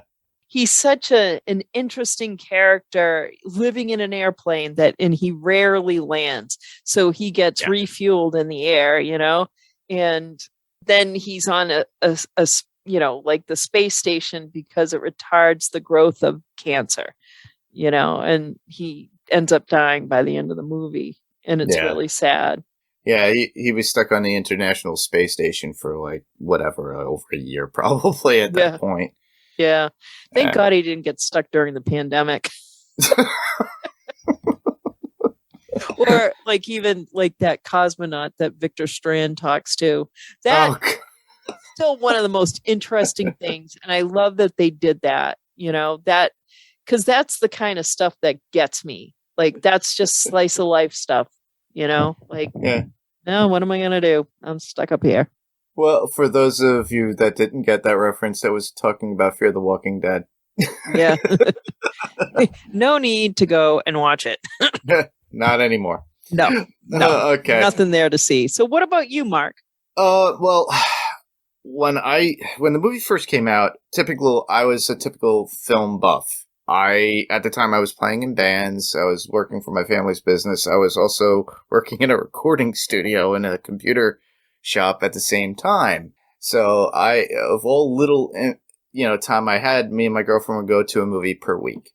This was that movie. I wanted to go. She wasn't really necessarily interested until I told her it's about aliens. Okay, let's go.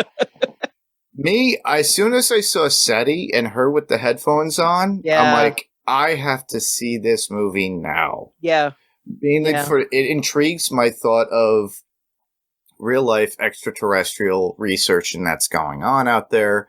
I always loved Close Encounters as a kid. So when I saw it and then when I got to see the movie, I enjoyed the fact that it was just not only about the idea and the science in it that I love to learn from, because back then, if you look at all the stuff, it's all cool stuff. The computers that they had, the algorithms, all the stuff that they had to use to get this signal and trace each frequency and factor in what's a video frequency, what's an audio frequency, how do we get this information coded down?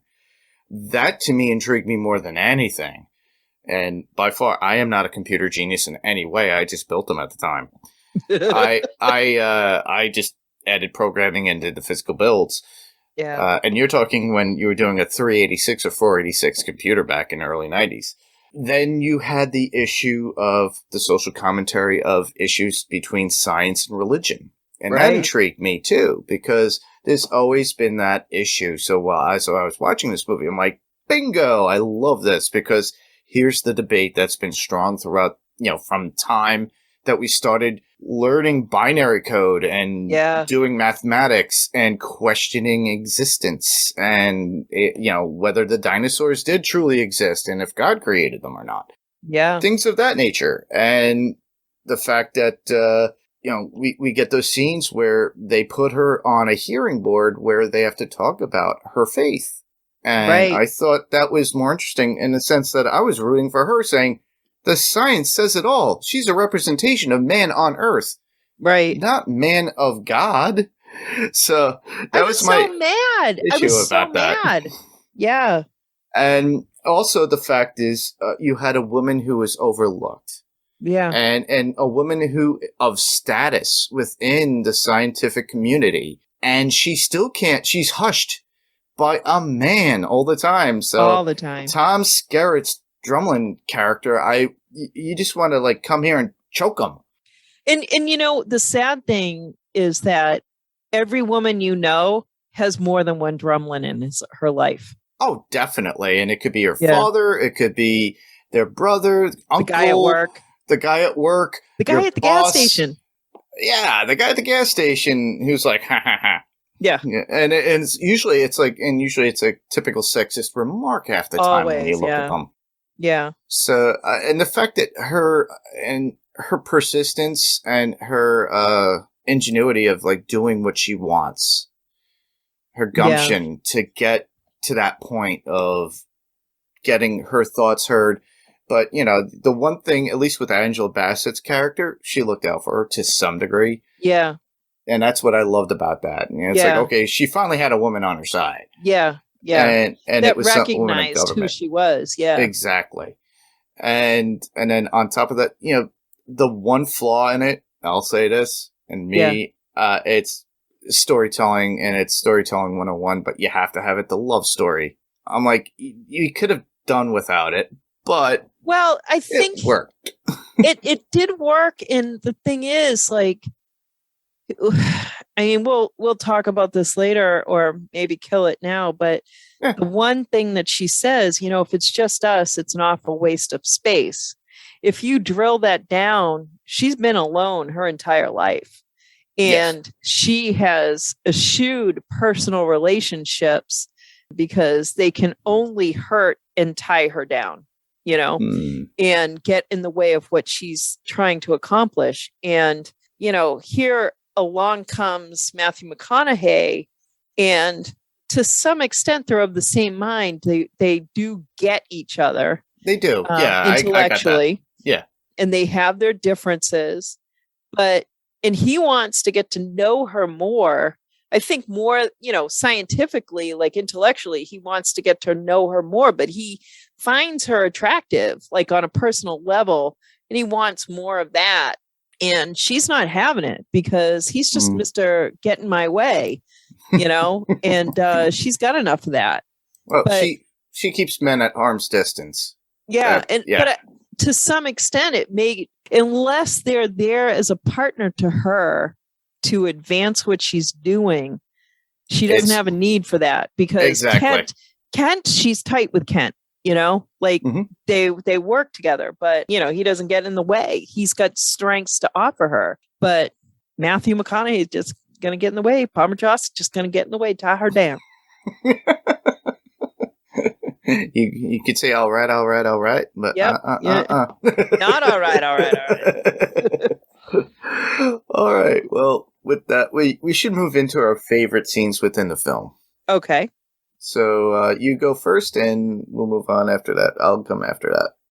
I'm going to start with discovery of the signal. Perfect. When she's out at Arecibo. Not Arecibo, the very large array in Socorro, New Mexico. Yeah. And, you know, she's out there listening, and she's looking for patterns. And, you know, that's what science is all about. Science and math are all about patterns.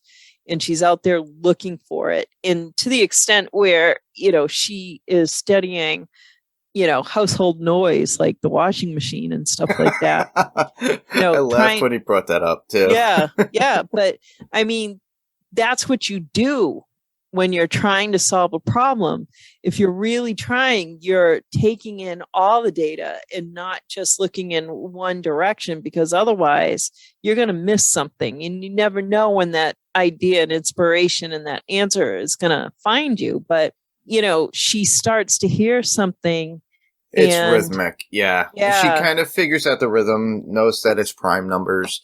Yeah. They're able to get that out and know that they do the counting for every time the sequence revolutions. Yeah. And it's something that a sound engineer, I worked in pro audio, so it's some things that I'm used to beats and measures. So I think she was attuning her ear when it came to the other noise when she was listening to like a washing machine. Yeah. But, you know, to factor in what is white noise, what is clanky noise, what is just standard frequency, or what is distortion upon distortion. When Kent brought that up, when they started finding, oh, there's something else, and he raises the volume, which I thought was very interesting from a deaf person, because usually deaf people don't want anything cranked. Oh, no, he's blind. I mean deaf. I mean blind. Yeah. Sorry. The other way. Reverse it. My dyslexia. That's all right. I thought, I mean, that's something I would do, because, you know, they end up seeing a secondary signal when he turns it up. And, you know, it adds complexity to the message that they're getting. And every time she comes, you know, she's running, she almost looks like a Charlie's Angel, the way she's running with the hair flying out behind her. And she's got the walkie in her hand, and she's like, and change it to manual. And every time she says that, I've got to say it with her. And she doesn't take a breath. She's barking orders all the way. Yep, on it. And I love that. I just love that. Like every second matters. You would think if she's running all the time and the hair is in the way, cut it short. One would think, but there's something about having long hair and style. What year would you say that was depicted in? I know when they were in Bicetti, it had to have been like the late 80s, early 90s. And I thought it was contemporary to the time of the filming. Okay. That's what I thought, because right. I mean, I didn't see anything dated other than her car. And I was like, you know what? That could have been her dad's car that she's just had all this time. Yeah, she's had all this time because she would have been the sole heir. True. Had a nice house or whatever. And, she's been teaching and stuff like that. So I just thought it was contemporary. Yeah, I would say the same thing. That would be my favorite scene as well. You kind of took that out of my mouth about the audio, but I just love the fact that within that we find out that the frequency is carrying data, and they're able to use the. I have to go back to what I said earlier. It's like the power of the computers that they had at that time. Yeah, and I look at it going, wow! Now I know why a Toy Story at that time cost that much money to make. For the amount of compute cycles to do that. And think about it. Nowadays, a computer at home could take care of this stuff. Back then, you had to have like multiple computers to do that. Right. Like people would, they would enlist in these networks and they would leave their computers on at night so that their computers could be used by other projects to compute stuff. Wow. I remember that, and I was like, I'm not letting someone use my computer. Like, they would dial into their computer and use it. Yeah, for more memory, more storage, things of that nature. Yeah. To me, it was more the technology in it, and the fact that they actually used distortion, overtones, sub-frequencies, things of that nature really grasped my attention. And that's what I really appreciated it, especially for something with. By the time this movie was probably filmed, it was probably mid 90s. It had to be like 95, 96 because it came out in 97. So usually it takes a while, a year after for production, to finalize. And it took a lot longer then. Now it's like we've seen it. They're still filming The Walking Dead and they're airing it as we're watching it. Yeah. Yeah. So I think production is definitely sped up a lot. There are some things like the Marvel movies, they require a lot of CGI and that takes time. But, things with not those kinds of requirements, they can come out really quick. I've seen movies I've worked on. I'm like, that's already out? That was fast. I didn't get paid for that yet. What? I didn't get paid. I just got home. I just did a Saturday. So like some stuff comes out really fast now, and I think that is more to do with the pandemic and the need for programming than anything else. Oh yeah. So what's one of yours? Well, of all things, too, the funny, it's a funny scene, but it's a sad scene altogether. It's when Ellie's going to where they're building the mechanism for them to flight. You would say it's called the shuttle, as it were. Yeah. There's a parade of people, and she's in the car, and she's looking out, and you see, as the guy's driving by, you see the choir that's there saying, my God, "All for Vega!" And then they're all doing all this stuff for like selling merchandise, capitalizing on top of that.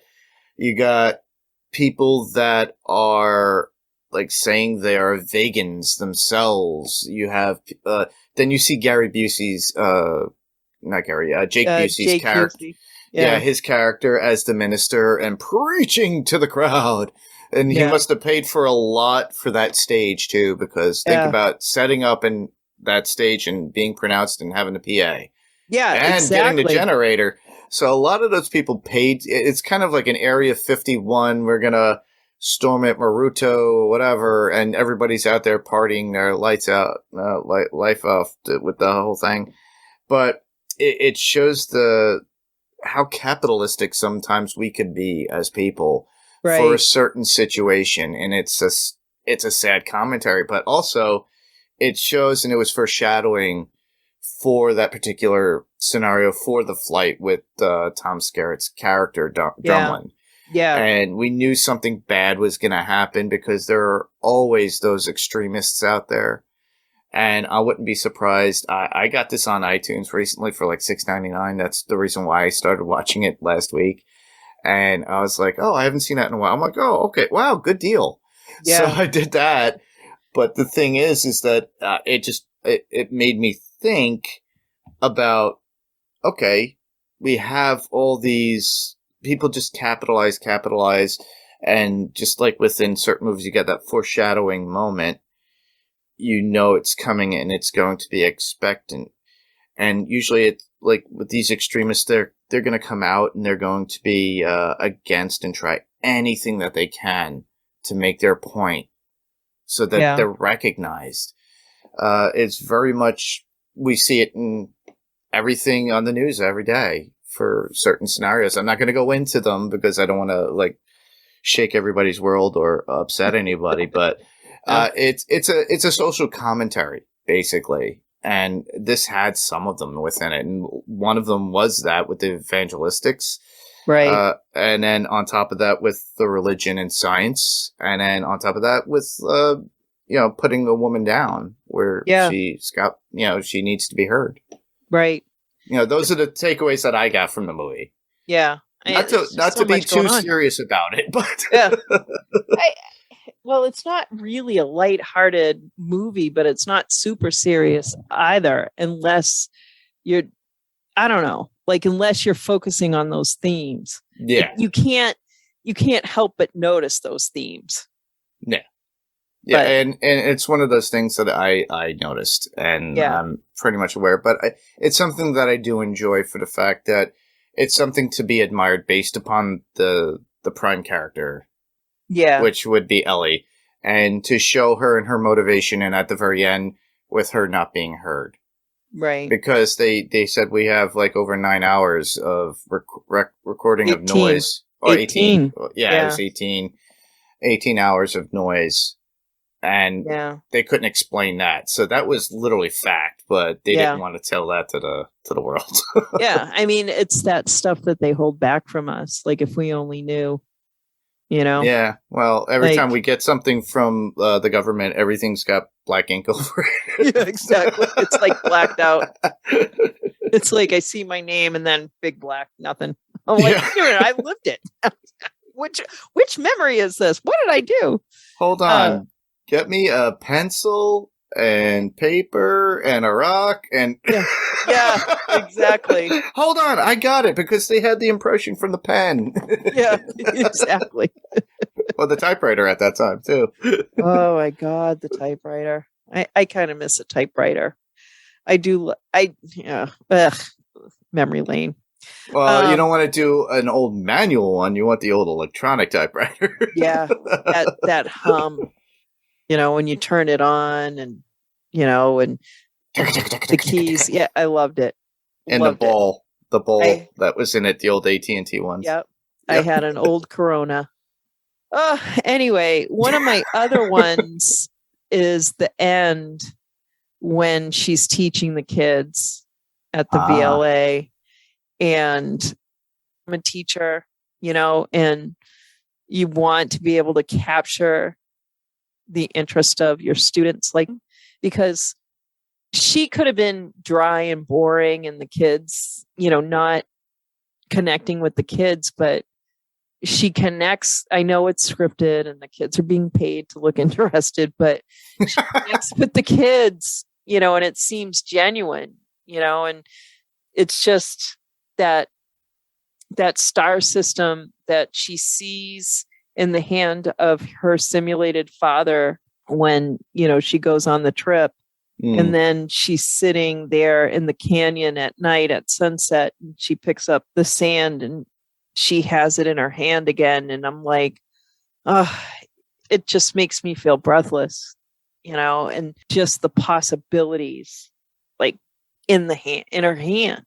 Well, you're talking about his hand when you saw the stars turn into the sand turn into stars. The sand turns into stars, and it's like a star system, and then she gets the same thing in her hand, while she's sitting there, and it's just it just makes me strive, I guess. Like, I was watching scenes on YouTube and stuff, and trying to get ready and remind myself of all the things I love about this movie, and that is definitely one of them. I just like the glint, and it's just the possibility of like what could happen.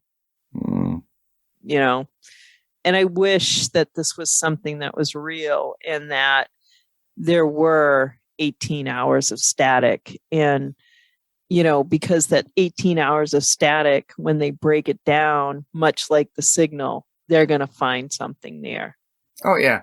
Get Kent there. Have him raise the volume. He'll hear her voice. Turn it up. Yeah. I will find that pattern. I hear a guy's voice. Oh, that's not a guy. Oh, that's an alien language. Yeah. I'm going to hear the pattern and the chaos. And that's what I look at. Like, patterns in the chaos, like, still plays a part in my life. Like, when I'm trying to problem solve, and I'm like, all right, let's look for the pattern. There's a pattern here. So, it may be hard to find, but it's here. Exactly. So, yeah. So that's all I have to say about that. Cool. So that's where we can move into interesting facts or unknown facts about the movie Contact from 1997. So this is stuff that I usually pick up from a couple of websites. I just throw them in. I don't read them ahead of time, people. So we all know this. Okay. So we'll read them as is. If we have to correct them, we will. But Lizzie, you start us off with the first one. All right. So, number one, it's opening shot set and industry record. Contact begins with a close-up of our home planet. You know what? I'm surprised I didn't say this, as one of my favorite scenes, but it really is. Like, you have to be watching from the very beginning. And, like, I remember... Just the noise. Yeah. I remember, like, when I started showing this movie in class, I'd be like, pay attention from the first second, because it is just magnificently cool. So Contact begins with a close-up of our home planet. At first, a babble of 90s radio broadcasts nearly deafens the audience. But as the camera pulls back and the Earth grows smaller, iconic audio clips that were recorded 20, 30, and even 100 years ago greet our ears, only to fade seconds later. By the time our galaxy recedes into an endless cosmic backdrop, there's nothing left but silence. This is one of the most ambitious sequences in cinema history, which I didn't know that. The completely digital intro lasts for 4,170 uninterrupted frames, making it the longest computer-generated shot that had ever appeared in a live-action film at the time. Great pains were taken to capture the look of deep space.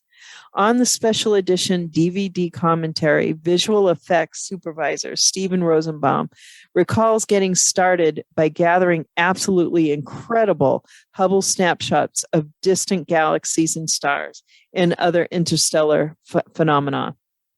We laid out what we liked and said, okay, how can we pass through some of this? How can we combine it together into something that's visually stunning? Brilliant as it is, however, the moment ignores physical law. Just ask Neil deGrasse Tyson. Sometimes that guy can be a wet blanket. Yes, he can.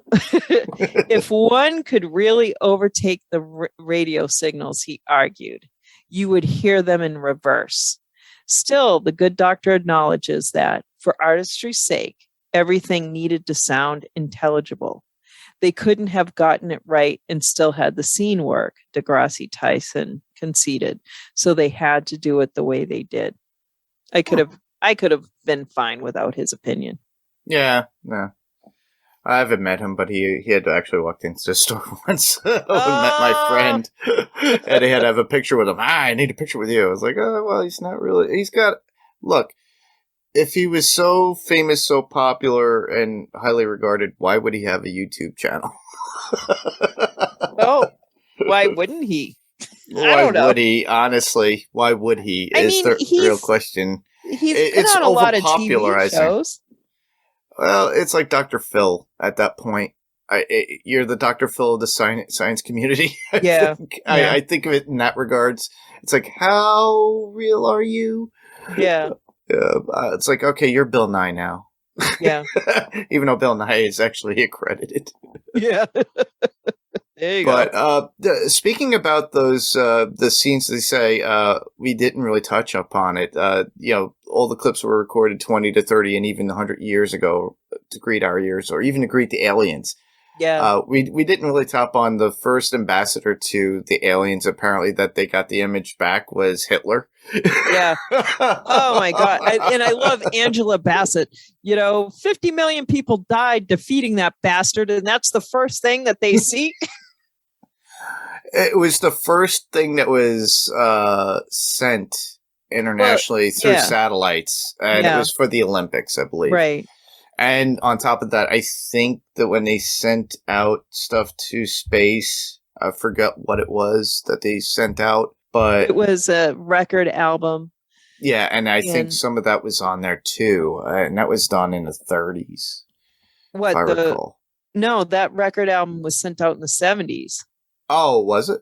Okay. Yeah. I think it was sent out in 1976 on Voyager, but I'm pretty sure it's on Voyager. Yeah, I think you're right. It was on Voyager. Yeah. I sent you that message. The message. The binary code? The binary code. That's something different because that was a message that was sent out from Arecibo. And Arecibo, is no longer. Yeah. Not the satellite, the telescope. The bowl collapsed, so that was kind of sad because that was one of my goals to go see that. Go see that, yeah. It's kind of one of those man-made objects that you had to go see. Yeah, for me, it was because I don't know that I really thought about it until this movie, and I'm like, oh my God, Ellie's there. I need to go.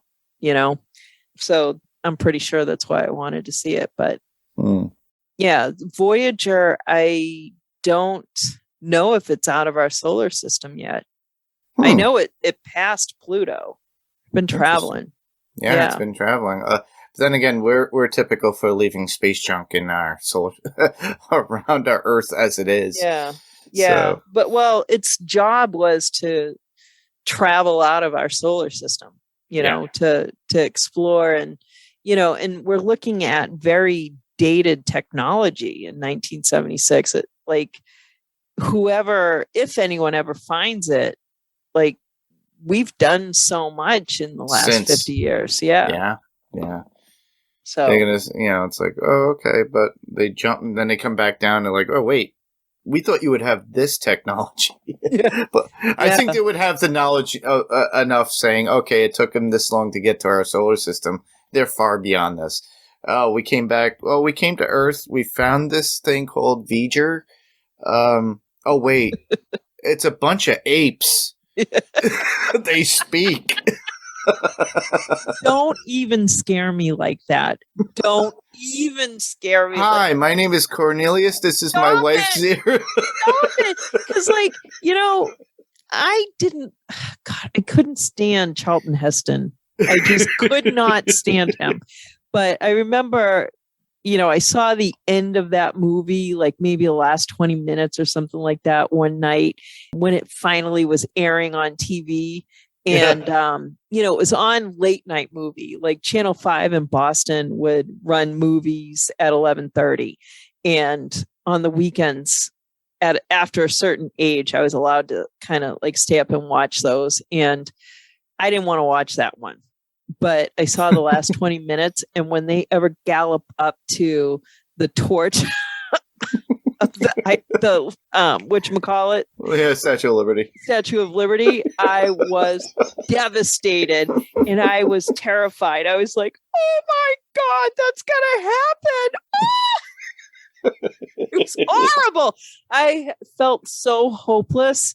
And anytime I see that happen, I feel hopeless. I'm like, all is lost. It is just lost.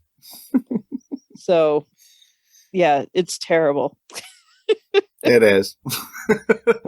Well, on to the next one so that we don't have to make any more bad jokes. Yeah. Or I do. All right. So the novel made Carl Sagan $2 million richer before he'd written a word of it. So Sagan and his wife, Anne Druyan, originally envisioned Contact as a feature film. In 1980, they co-wrote the project's first treatment. Frustrated with Hollywood's glacial development process, the couple eventually chose to turn their story into a novel. Sagan hadn't even begun working on the book when Simon & Schuster gave him a whopping $2 million advance for it. An instant hit, Contact sold almost 1.75 million copies with the 2 years of its 1985 release. Sadly, we'll never know what Sagan thought of Warner Brothers' subsequent movie adaptation as he passed away several months before its release. So you had a note about this. What was it? Yeah. So at the beginning of filming, Carl Sagan was dying at that point. He had, I think it was pancreatic cancer. And there's the story about he had bought this postcard that had come from the Titanic and it was in his bathroom. And that's when he found out that he had cancer. He was looking at that postcard. But anyway, he went to set and, they had all the cast and the crew gathered around and he talked about the book and he talked about the possibility of being able to go into space and, finding other civilizations and stuff like that. And I can't remember if it was Matthew McConaughey or Jodie Foster that was telling this story. And I was like, oh my God, I have got to see this. I've got to see this. I thought for sure when the DVD came out that they would have this as bonus stuff. Yeah. I would have bought the DVD anyway, but that was one of my driving forces behind buying the DVD. And they did not. I want to see, and it was an impromptu kind of chat. They had to have filmed it. They had to, even if they didn't catch the beginning, they would have filmed that, Very true. I just want to see it so much. But that was my little note about it. And then he died soon after.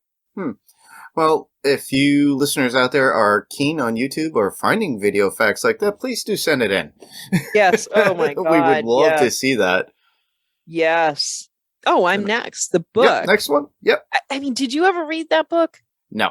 I started it and I could not get far. It makes a much better movie. In the book, America has a female president, much to the White House's annoyance. Director Robert Zemeckis used footage of then President Bill Clinton during key political scenes. He could have avoided the resultant controversy by following his source material a little more closely. In both the novel and an early screenplay, the Oval Office is occupied by Helen Lasker, a fictitious two-term commander-in-chief. And actually, that footage of Bill Clinton is doctored very little. Because not long, but yeah, probably while they were filming, he came out and made a very related announcement as far as space and science and stuff like that. It wasn't that they'd found a signal, but it was something related. And so, how in Forrest Gump, everything's very manipulated. Yeah, I gotta pay. He said he gotta pay. Yeah.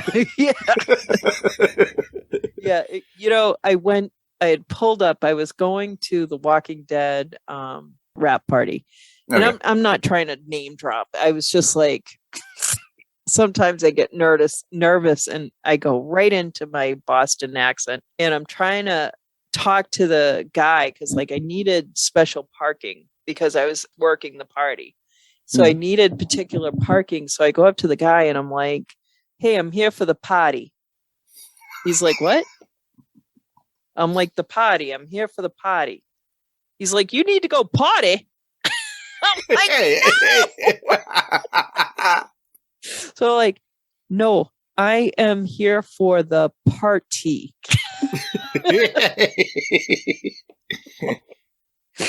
It's like it, I'm like, potty sounds pretty close, right? Almost. Yep. Anyway, we're ready for number 4. Number 4 instead of number 3. Yeah. That's a New York thing. Astronomer Carolyn Porco was asked to help develop the main character. Ellie Arroway, the film's stargazing heroine, battles occupational sexism throughout the movie. Point in case, exactly. Yeah. Enough said. Everything that I've been trying to say. Yeah. Sagan knew that the filming was tenacious, whip-smart protagonist wouldn't be easy, so he recruited some help. Carl called me up and said that out of all the female scientists he knew, I came closest to being like the character he wanted portrayed on the screen. Recalled planetary scientist Carolyn Porco, who collaborated with him on several occasions. Decades later, the scientist still warmly remembers meeting with Sagan, brilliant executive producer Linda Obst, and filmmaker George Miller, from whom Zemeckis would later take the director's chair. We spent days sitting around a table in Santa Monica putting together the character of Ellie, said Porco. They would ask me, what kind of experience have you had? Why do you feel you've done well in the field dominated with men? I said, well, I grew up with 4 brothers, for God's sakes. I've been fighting and spitting and kicking ever since I was a kid. Well, I don't want to deal with her.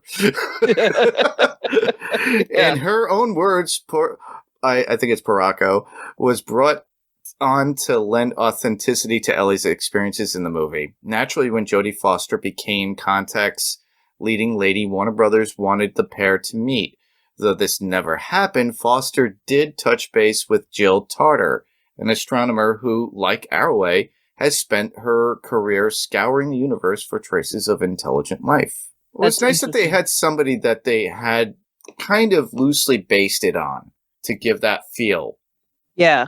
And just, I'm surprised. Well, I would think she would definitely need some kind of reference to paint that canvas of Ellie, like... Yeah, some actors and actresses I know need a visual reference or somebody from historical that's on video, because even sometimes reading something at times could be that way, but if they've never met and never seen this person, hey, be like this person. Well, I only know the name and only what's been spoken about, so, like, be like Einstein. Well, get me a video of Einstein. Be like Chaplin. I don't think Robert Downey Jr. was just like, well, I've never seen a Chaplin film, but I'll play Chaplin.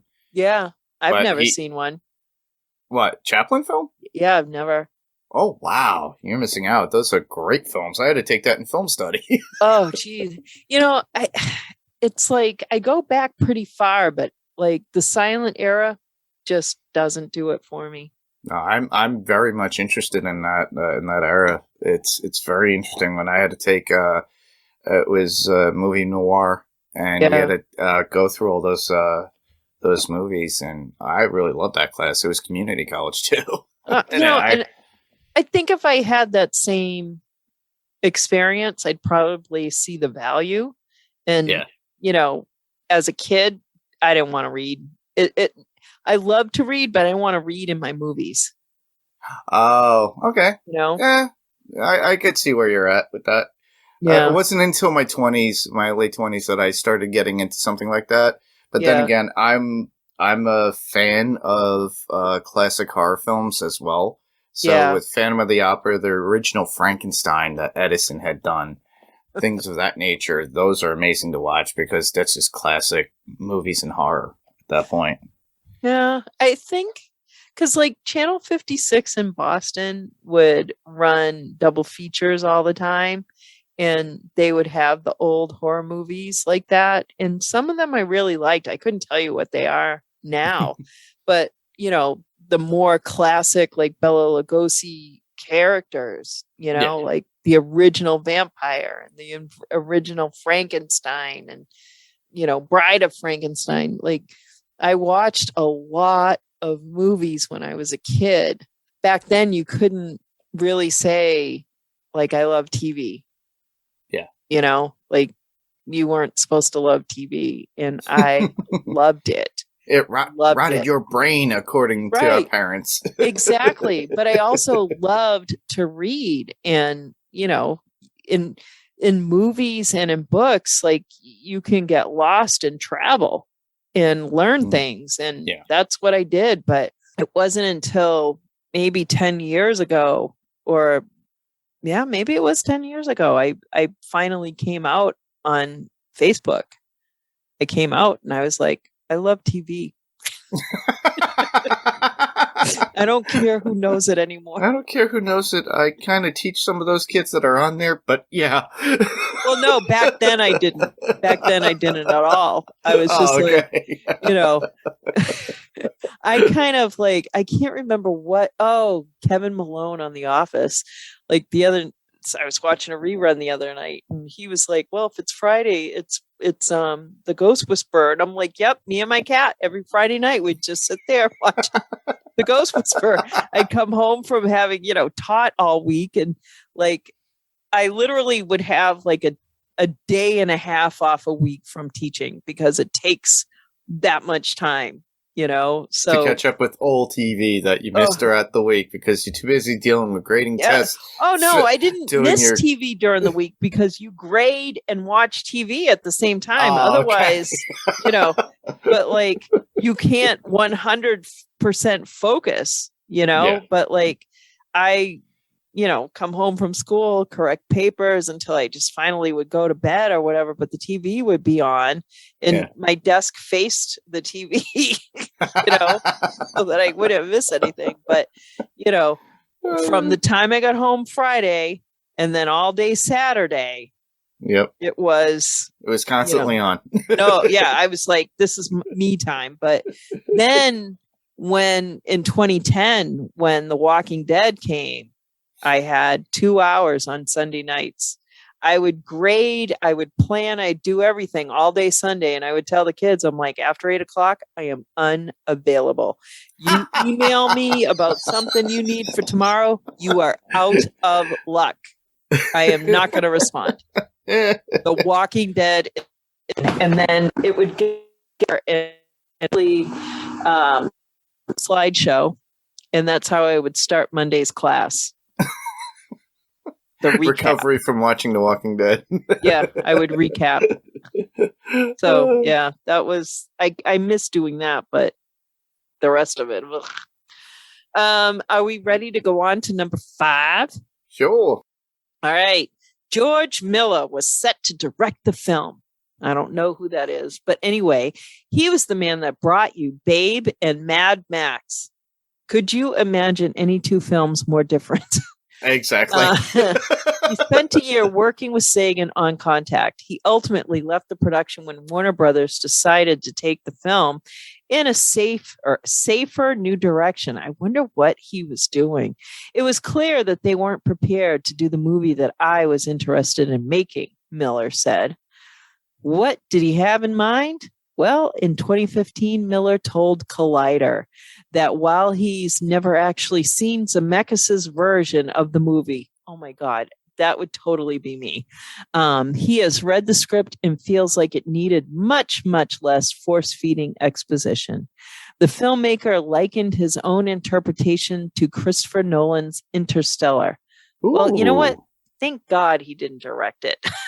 Yeah. I mean, Interstellar was good in premise. Yes. But man, it took a long time to get there. Oh, it did. It did. Also starring Matthew McConaughey. And Anne Hathaway. Yep. And Jessica Chastain plays his daughter as an adult. Yep. So there you go. All right. Next one up. The movie put CNN in an awkward position. Okay, this is interesting. Yeah. So the cable news giant allowed 13 of its best-known reporters and anchors to play themselves in Contact. For then CEO Tom Johnson, that was 13 cameos too many. I don't think having correspondence in movies is a good idea, he said in retrospect, arguing that the movie gave the impression that we're manipulated by Time Warner and it blurs the line. Today, CNN staffers need to clear potential off-network appearances with an ethics group. Basically, they don't want them to act in a movie because they might get cast. Yeah, I get what he's saying, but I love it when real news correspondents show up in movies. Same here. Or nationally known, like New York City ones have been in it in a bunch of films as well.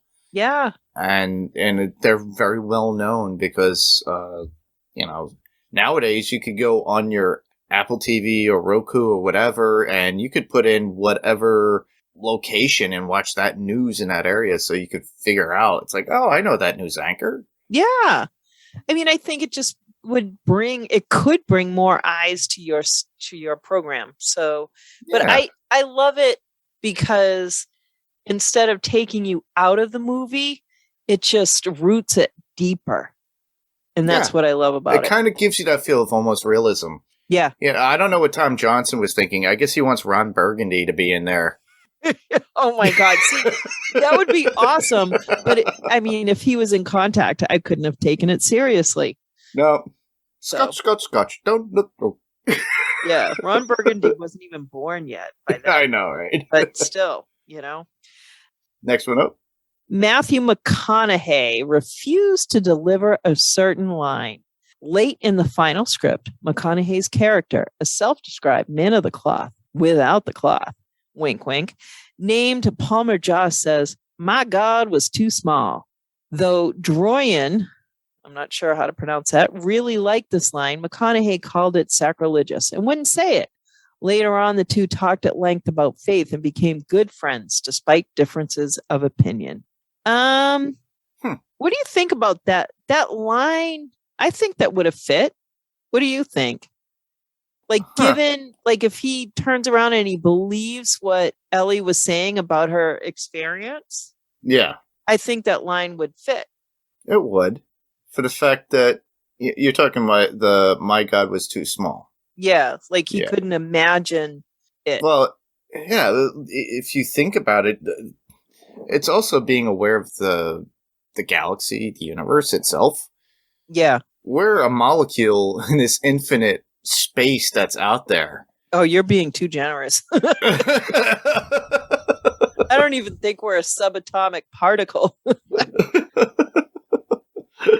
Just trying to give us some perspective, at least. Yeah. But I feel it would have been perfectly fine. But it might have been McConaughey's thought and his own beliefs too. There are a lot of people out there that have their own faith and their own thoughts, and actors are the same way. Yeah. I don't think he's an atheist at all in any way. I don't know, but if he doesn't think that it rings true to his character, I think that he was right. Well, it's standing tall to the character at that point. Yeah. So you're up next. Yep. Next one. NASA flatly denies one of the film's insinuations. So in the movie's third act, a stunned Arroway receives a cyanide pill before entering the pod.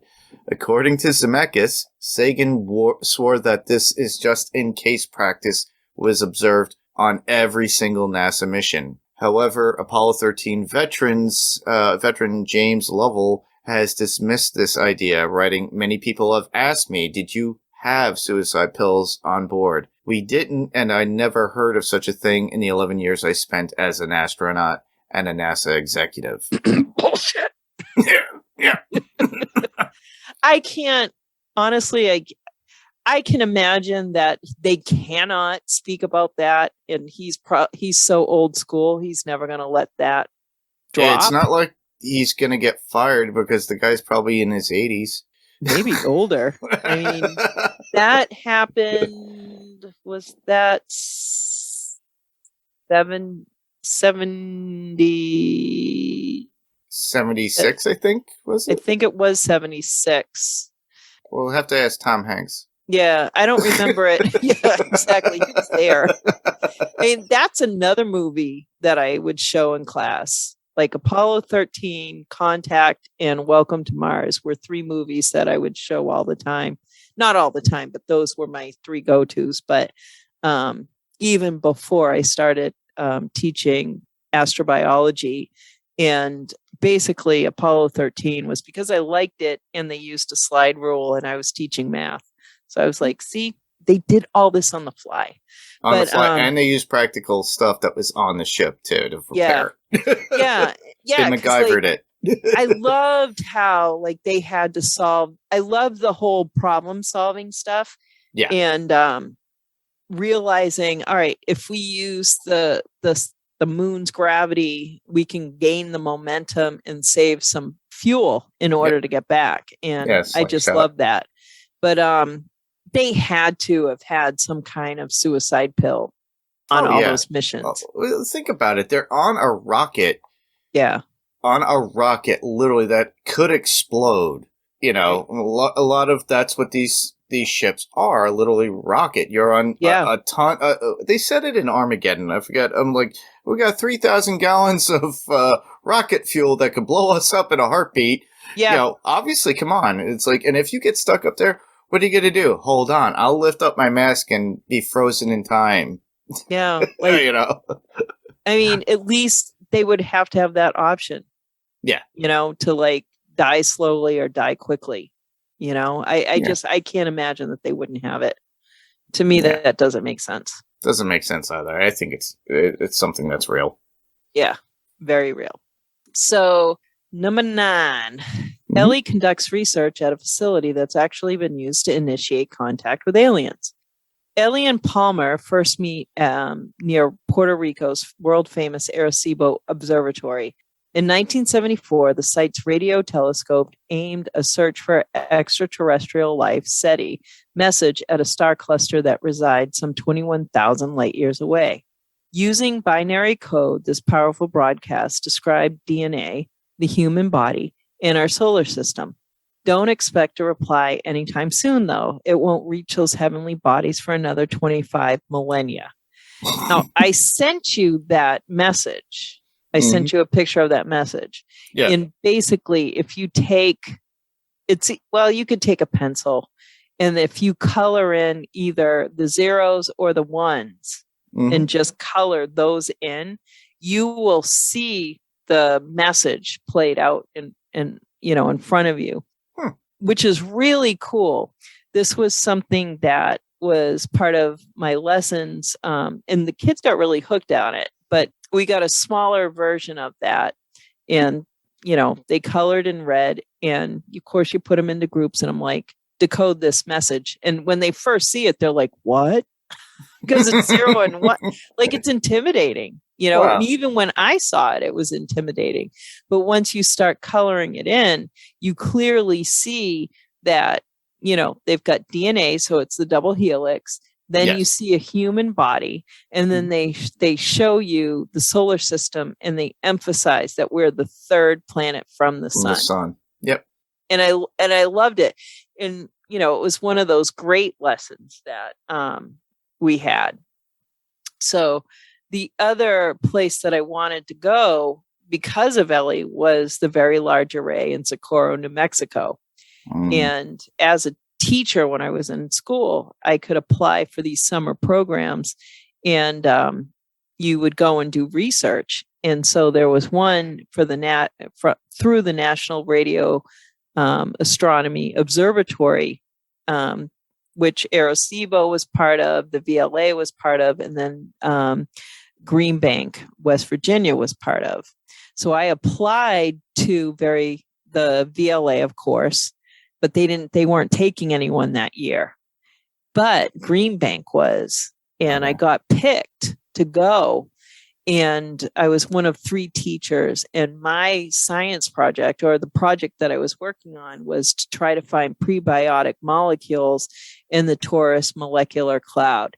I have no idea where that cloud was, but I got to use the Great Big Telescope, or the Green Bank Telescope, and send out radio signals to this, like, it's smaller than the head of a pin, the pointed part, but it's smaller than that. And you send the radio signal out, and then when it bounces back, all this data comes back. And I ended up mapping that part of the cloud. We didn't find the molecule, but it was cool to have done it, That's pretty cool.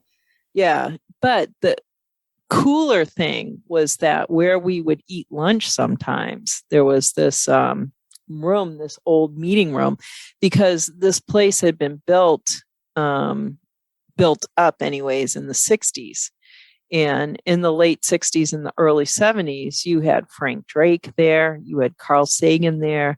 Seth Shostak, I think, came later. But at any rate, at the table where we're eating lunch, that's where these guys were hashing out the Drake equation. And the Drake equation is this equation that tells you how many possible civilizations there could be out there that not only could receive your message, but respond to your message. And no one ever gets the same numbers, because you go through all these steps. And I would do this with the kids in class, and no one would have the same response. It could go anywhere from 0 up into infinity. Wow. Numbers. Yeah. It was pretty cool.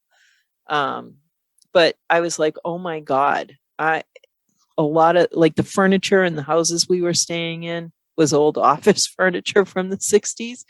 And I'm like, I am sitting in a chair that Frank Drake sat in, or Carl Sagan had his bologna sandwich in. Like, it was cool stuff that if you weren't interested in that stuff, you wouldn't care, and the point would be missed on you. But it was awesome to have been able to do that. Yeah, that's a pretty cool thing. Wow. All right, on to the next, I guess. On to the next stuff, which actually I pulled from what Damien does and watched it in the 80s, so I don't really talk about box office and all that good stuff, but in this case, oh well, what the hell. So the budget for Contact in 1997, of all things, was $90 million estimated. That blows my mind. For that time, yes, it was pretty expensive. Yeah. Because the only ones that were bigger at that time were like Jurassic Park and things of that nature. I guess with Mission to Mars, too, if you remember that one. That was another one that had problem-solving stuff in it. And that was actually to propel the space journeys that we wanted to go to Mars. But in this one, I guess they really wanted to get their words out there about Contact. So it was $90 million estimated. It grossed $100,920,000. 100 million, yeah, 920,329. Opening weekend, U.S. and Canada was 20 million. So they got my $7. So gross wise, for it to do a sequel, not so much. It it didn't even really break even that much, because you have to factor in advertising, promotion, all that good stuff. Yeah. So if it made 200 million, it would have been a success, because it, made more than what it cost. Right. So that was from like July 13th, 1997. So gross worldwide was 171,120,329. It was a hot night. It was sultry. So I saw it July 15th, 1997. Oh my God, such a loser. For a second, I thought you were quoting Throw Mama from the Train. I was. Okay, it was sultry. It was sultry. It was a sultry night. It was hot. And it was hot. Like, we broke down. It was totally my fault. It was totally your fault. Yeah, we're driving back from the movies. It was me, my boyfriend, and his cousin who was visiting us from Kentucky. And I'm driving down Route 24, and the car in front of me is like going from side to side. I just kind of got a little mesmerized. So when that car would go to one side, I'd follow it. So it looked like I was swerving. So we get pulled over by the cops. Oh, no. And I'm driving, right? And I was in this old car that I bought for like $300. And I think I had gotten him on Friday or something like that. And I paid $300. $200 of the $300 I found. So, oh, wow. yes. So anyway, I named him Gerald. It was like an old K car, and he spoke, right? Anyways, I'm sitting there waiting for the cop, and we're just idling, and I'm not paying attention. And I'm like, God, we've been sitting here for so long. I go to turn it off, and the boyfriend and the cousin scream, "No!" Well, the car was overheating. And they were like, "Don't, like, we'll never get it started again." And we never did. And had to get it towed. And then I drove him one more time, and his last words to me were, "My oil pressure is low." That was the last thing he ever said. And that was it. Gerald died. I had him for a week. Oh, man. It's like I rented a car for a week. Anyway. It's expensive rental. Yeah, wasn't it? Yeah, for a K car that was already like 10 years old. Yeah, that was expensive. All right. Let's go move on to quotes. So you got a bunch.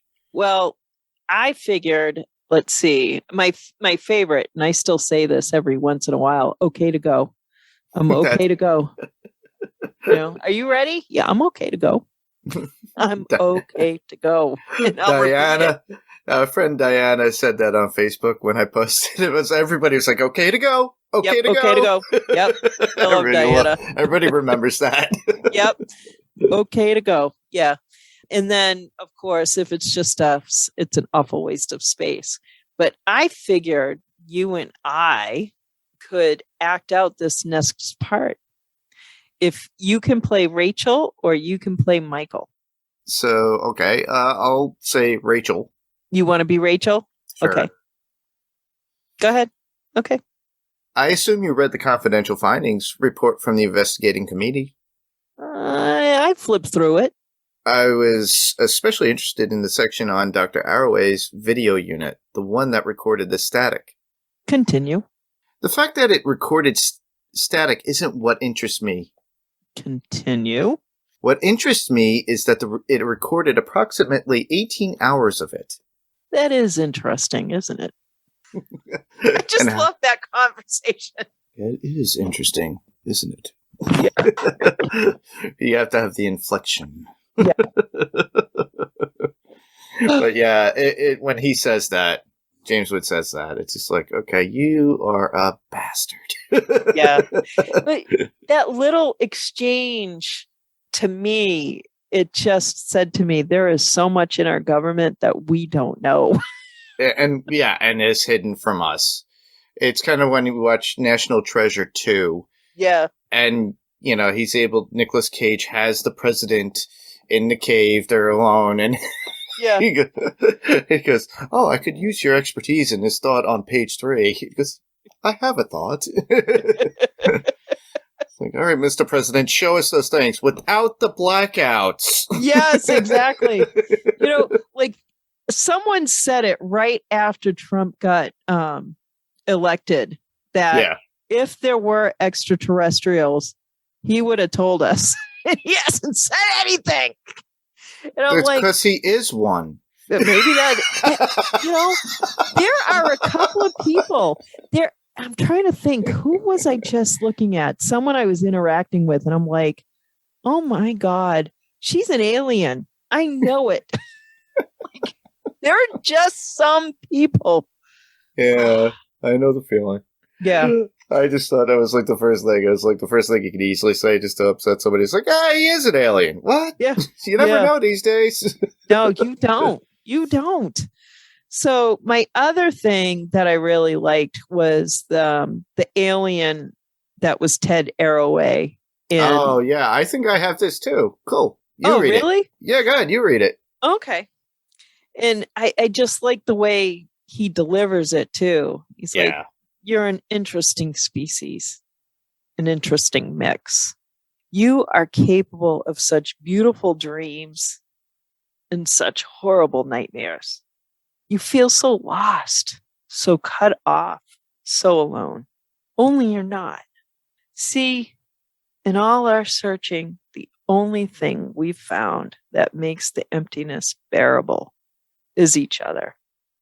There's so much I love about that. There's so much depth in it, and it's showing that it's like you want, but it's right there in your hands, but you don't embrace yourself. It's literally what they're saying. It's like we're our own worst enemy. Literally. And our own best friend. Like at the same time. Yeah. Yeah. You know, and it's just like I wanted to cry when he said you're capable of such beautiful dreams and such horrible nightmares. Because it's like, you know, when wonderful things happen, you're just like, oh my God, life is so awesome. Like, people are so awesome. And then something horrific happens right after it. And you're just like, what was I thinking? We suck. Yeah. Yeah. Well, think about it. If an alien came down, heard Beethoven's Fifth, and thought it was miraculous, then they saw the A-bomb and go, what the hell? Or just even the Uvalde shooting, like, you know, like, it's like you're so creative, but you could create so much violence towards each other. Yeah, you know? Like, you know, the Holocaust. Like, it's like you would put each other in ovens. Yeah, like the best thing I think a lot of the aliens. The reason why we don't see them is they're passing by. They're rolling up their windows as they're passing by Earth. Yeah, it's a bad neighborhood. Yeah, exactly. You know, like pulling the gun out of the glove compartment. Yeah. Oh my gosh. It's like invisibility shields on now. Yeah. They didn't see us. They didn't see us. Yeah, exactly. Then they look at the flashy thingy to forget. The MIP. Yeah. All right. God. Well, I'm going to move on with a couple that I have, which is pretty interesting. This is pretty much been stated throughout the movie. It's Ellie's dad after she asks if there are other people out there in space when Ellie's 8. And he goes, I don't know, but I'd say if it is just us, it's just a waste of space. And that was pretty much a premise throughout the whole thing. And that's what Father Joss actually does. And then that's when they kiss. Because he actually recites that same line of, it's just a waste of space. So I guess he figured out the key words to getting into her pants. Yeah, pretty much. Oh, you know what? One thing that annoys me about this movie, just one thing. Okay. And I was hoping to get the answer again on the DVD. Was they're lying in bed that first time and they're kind of like, we come in to the scene where they're talking and he's like, I can't remember what he said because I was trying to find that clip, but he was like something miraculous happens because I think he's trying to tell her how he became a pastor, you know? Yes. And he's like, and then I knew, or I can't even remember what he says, but he was just like, and then it happened. And I'm like, what? What happened? What happened? Yeah, like, what was the story? Why did they have to cut that off? You know, it's been driving. If I ever meet Matthew McConaughey, I am going to ask him. What did you the heck was segue to the a story? bad joke? And then they had to cut it out. Yeah, like, what were you saying? It's driving me crazy. I don't care about all this other stuff, like your bongos and stuff, but just tell me what was the line? Yeah. I feel the same way. Yeah. He did have a prominent phrase within it when he meets Drumlin at the party before Ellie realizes that he is a man, or not a man of the cloth without the cloth. Drumlin comes up to him and they start talking, and then he states, Jess goes, "I'm not against technology. I'm against men who deify it at the expense of human truth." And I thought that was so very interesting in phrasing. Yeah. It was a good way of phrasing what he feels that science is doing. Especially Drumlin. Yeah. You know? Well, like he said it to the right guy. He did. And the last one I would have is, I already said it before, "Nice to smell you again, Mr. Kitts." And he just comments to the other guys, "Who knew he was a polo man?" Yeah. It always gets me, though. Yeah, I love little subtle lines like that in serious movies. Yeah. Such a great movie. So there you have it, listeners. Our little coverage of the movie Contact from 1997.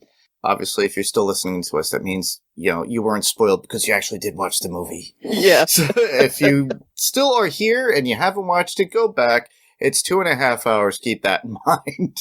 I know you've already spent 2.5 hours with us. Exactly. So with that, we're going to move right along into where listeners could hear you, Lizzie, what you're up to, where people could read your material that you write. Okay. So I currently take part in 2 podcasts. One is Brains Gone Bad, which is primarily a Walking Dead universe podcast. So you can find that. Gosh, we've been doing it since 2015, I think. Also, I am covering the first season of the show From, that's on Epix. That podcast is called What Is From? And then, if you can't get enough of me from there, you can read my zombie series. It's called Lizzie's Lost Girls. You can find it on Amazon. It is available in Kindle. It's part of Kindle Unlimited, or you can get a print copy. Cool. So you can find a print copy on Amazon, possibly? It's all on Amazon. There you go. So, and with What Is From, that's on the Podcastica Network as well? Yes, it's part of the Podcastica Network. Brains Gone Bad is not. You can find... Yep, go ahead. Yeah, just do a general search. Yeah, on your podcast player of choice. Usually Spotify, iTunes, Google Play, things like that.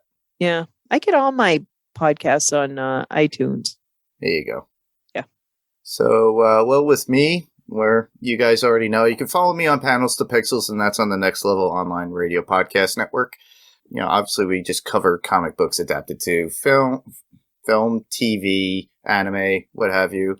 As you're listening to this, will probably be towards the end of The Boys, moving into Umbrella Academy, as well as Thor and Love and Thunder. So check those out when they're out and available. Obviously, you can find us just like Lizzie. You just go onto your podcast player of choice and go there. We're also on YouTube. Just search Panels to Pixels Podcast. And for you to submit your feedback here for Adrenaline Cinema Podcast, all you have to do is go to facebook.com/AdrenalineCinemaPodcast. I try to put in an image on what we're covering that week. So that way you guys put in the comments below what your thoughts were. If we do not get to it during the recording, literally just send it anyway, and we'll play it or speak of it on the next podcast. Talking about hearing it, you could easily just write us a regular email at AdrenalineCinemaPodcast@gmail.com. There you could just write out a texted email or record yourself, and we'll play it and we'll comment on the recording as well, and you'll be able to hear yourself. So, with that, if you feel that you want to give a rating or a review, just go to your iTunes or Apple Podcasts and just write out a review for us. Any review would do. Would be appreciated. And that's about it. I just want to thank Lizzie for being on and covering this fun-filled movie. It we was broke such it down. an honor. I couldn't believe you asked me. I was like, oh my God, this is like getting asked to the prom or something. Like, this is a big deal. No, it's not. It seriously is a big deal. It's fun. I always like to have people on that like the movie that they're covering. So that way, and if people like showing interest, like, yes, I want to cover that. Let's do that. Just like with Steve and I, when he and I do Pounds to Pixels, he was talking up a storm about the movie Prey that's coming out that is based upon Predator. So we're going to be covering Predator and we'll cover Prey. Yeah, that's cool. Yeah, no, I never thought anyone would ever be interested in covering this movie. So this was truly an honor and just so awesome to talk about it in such a lovingly way. It's fun. We have to have fun, and when else are we going to ever cover this stuff later on? Yeah. But I just want to thank you for being on. I want to thank the listeners for listening. I'm Mark. I'm Lizzie. Here's Lizzie. And this was Adrenaline Cinema Podcast. We'll check you guys out later. Bye-bye.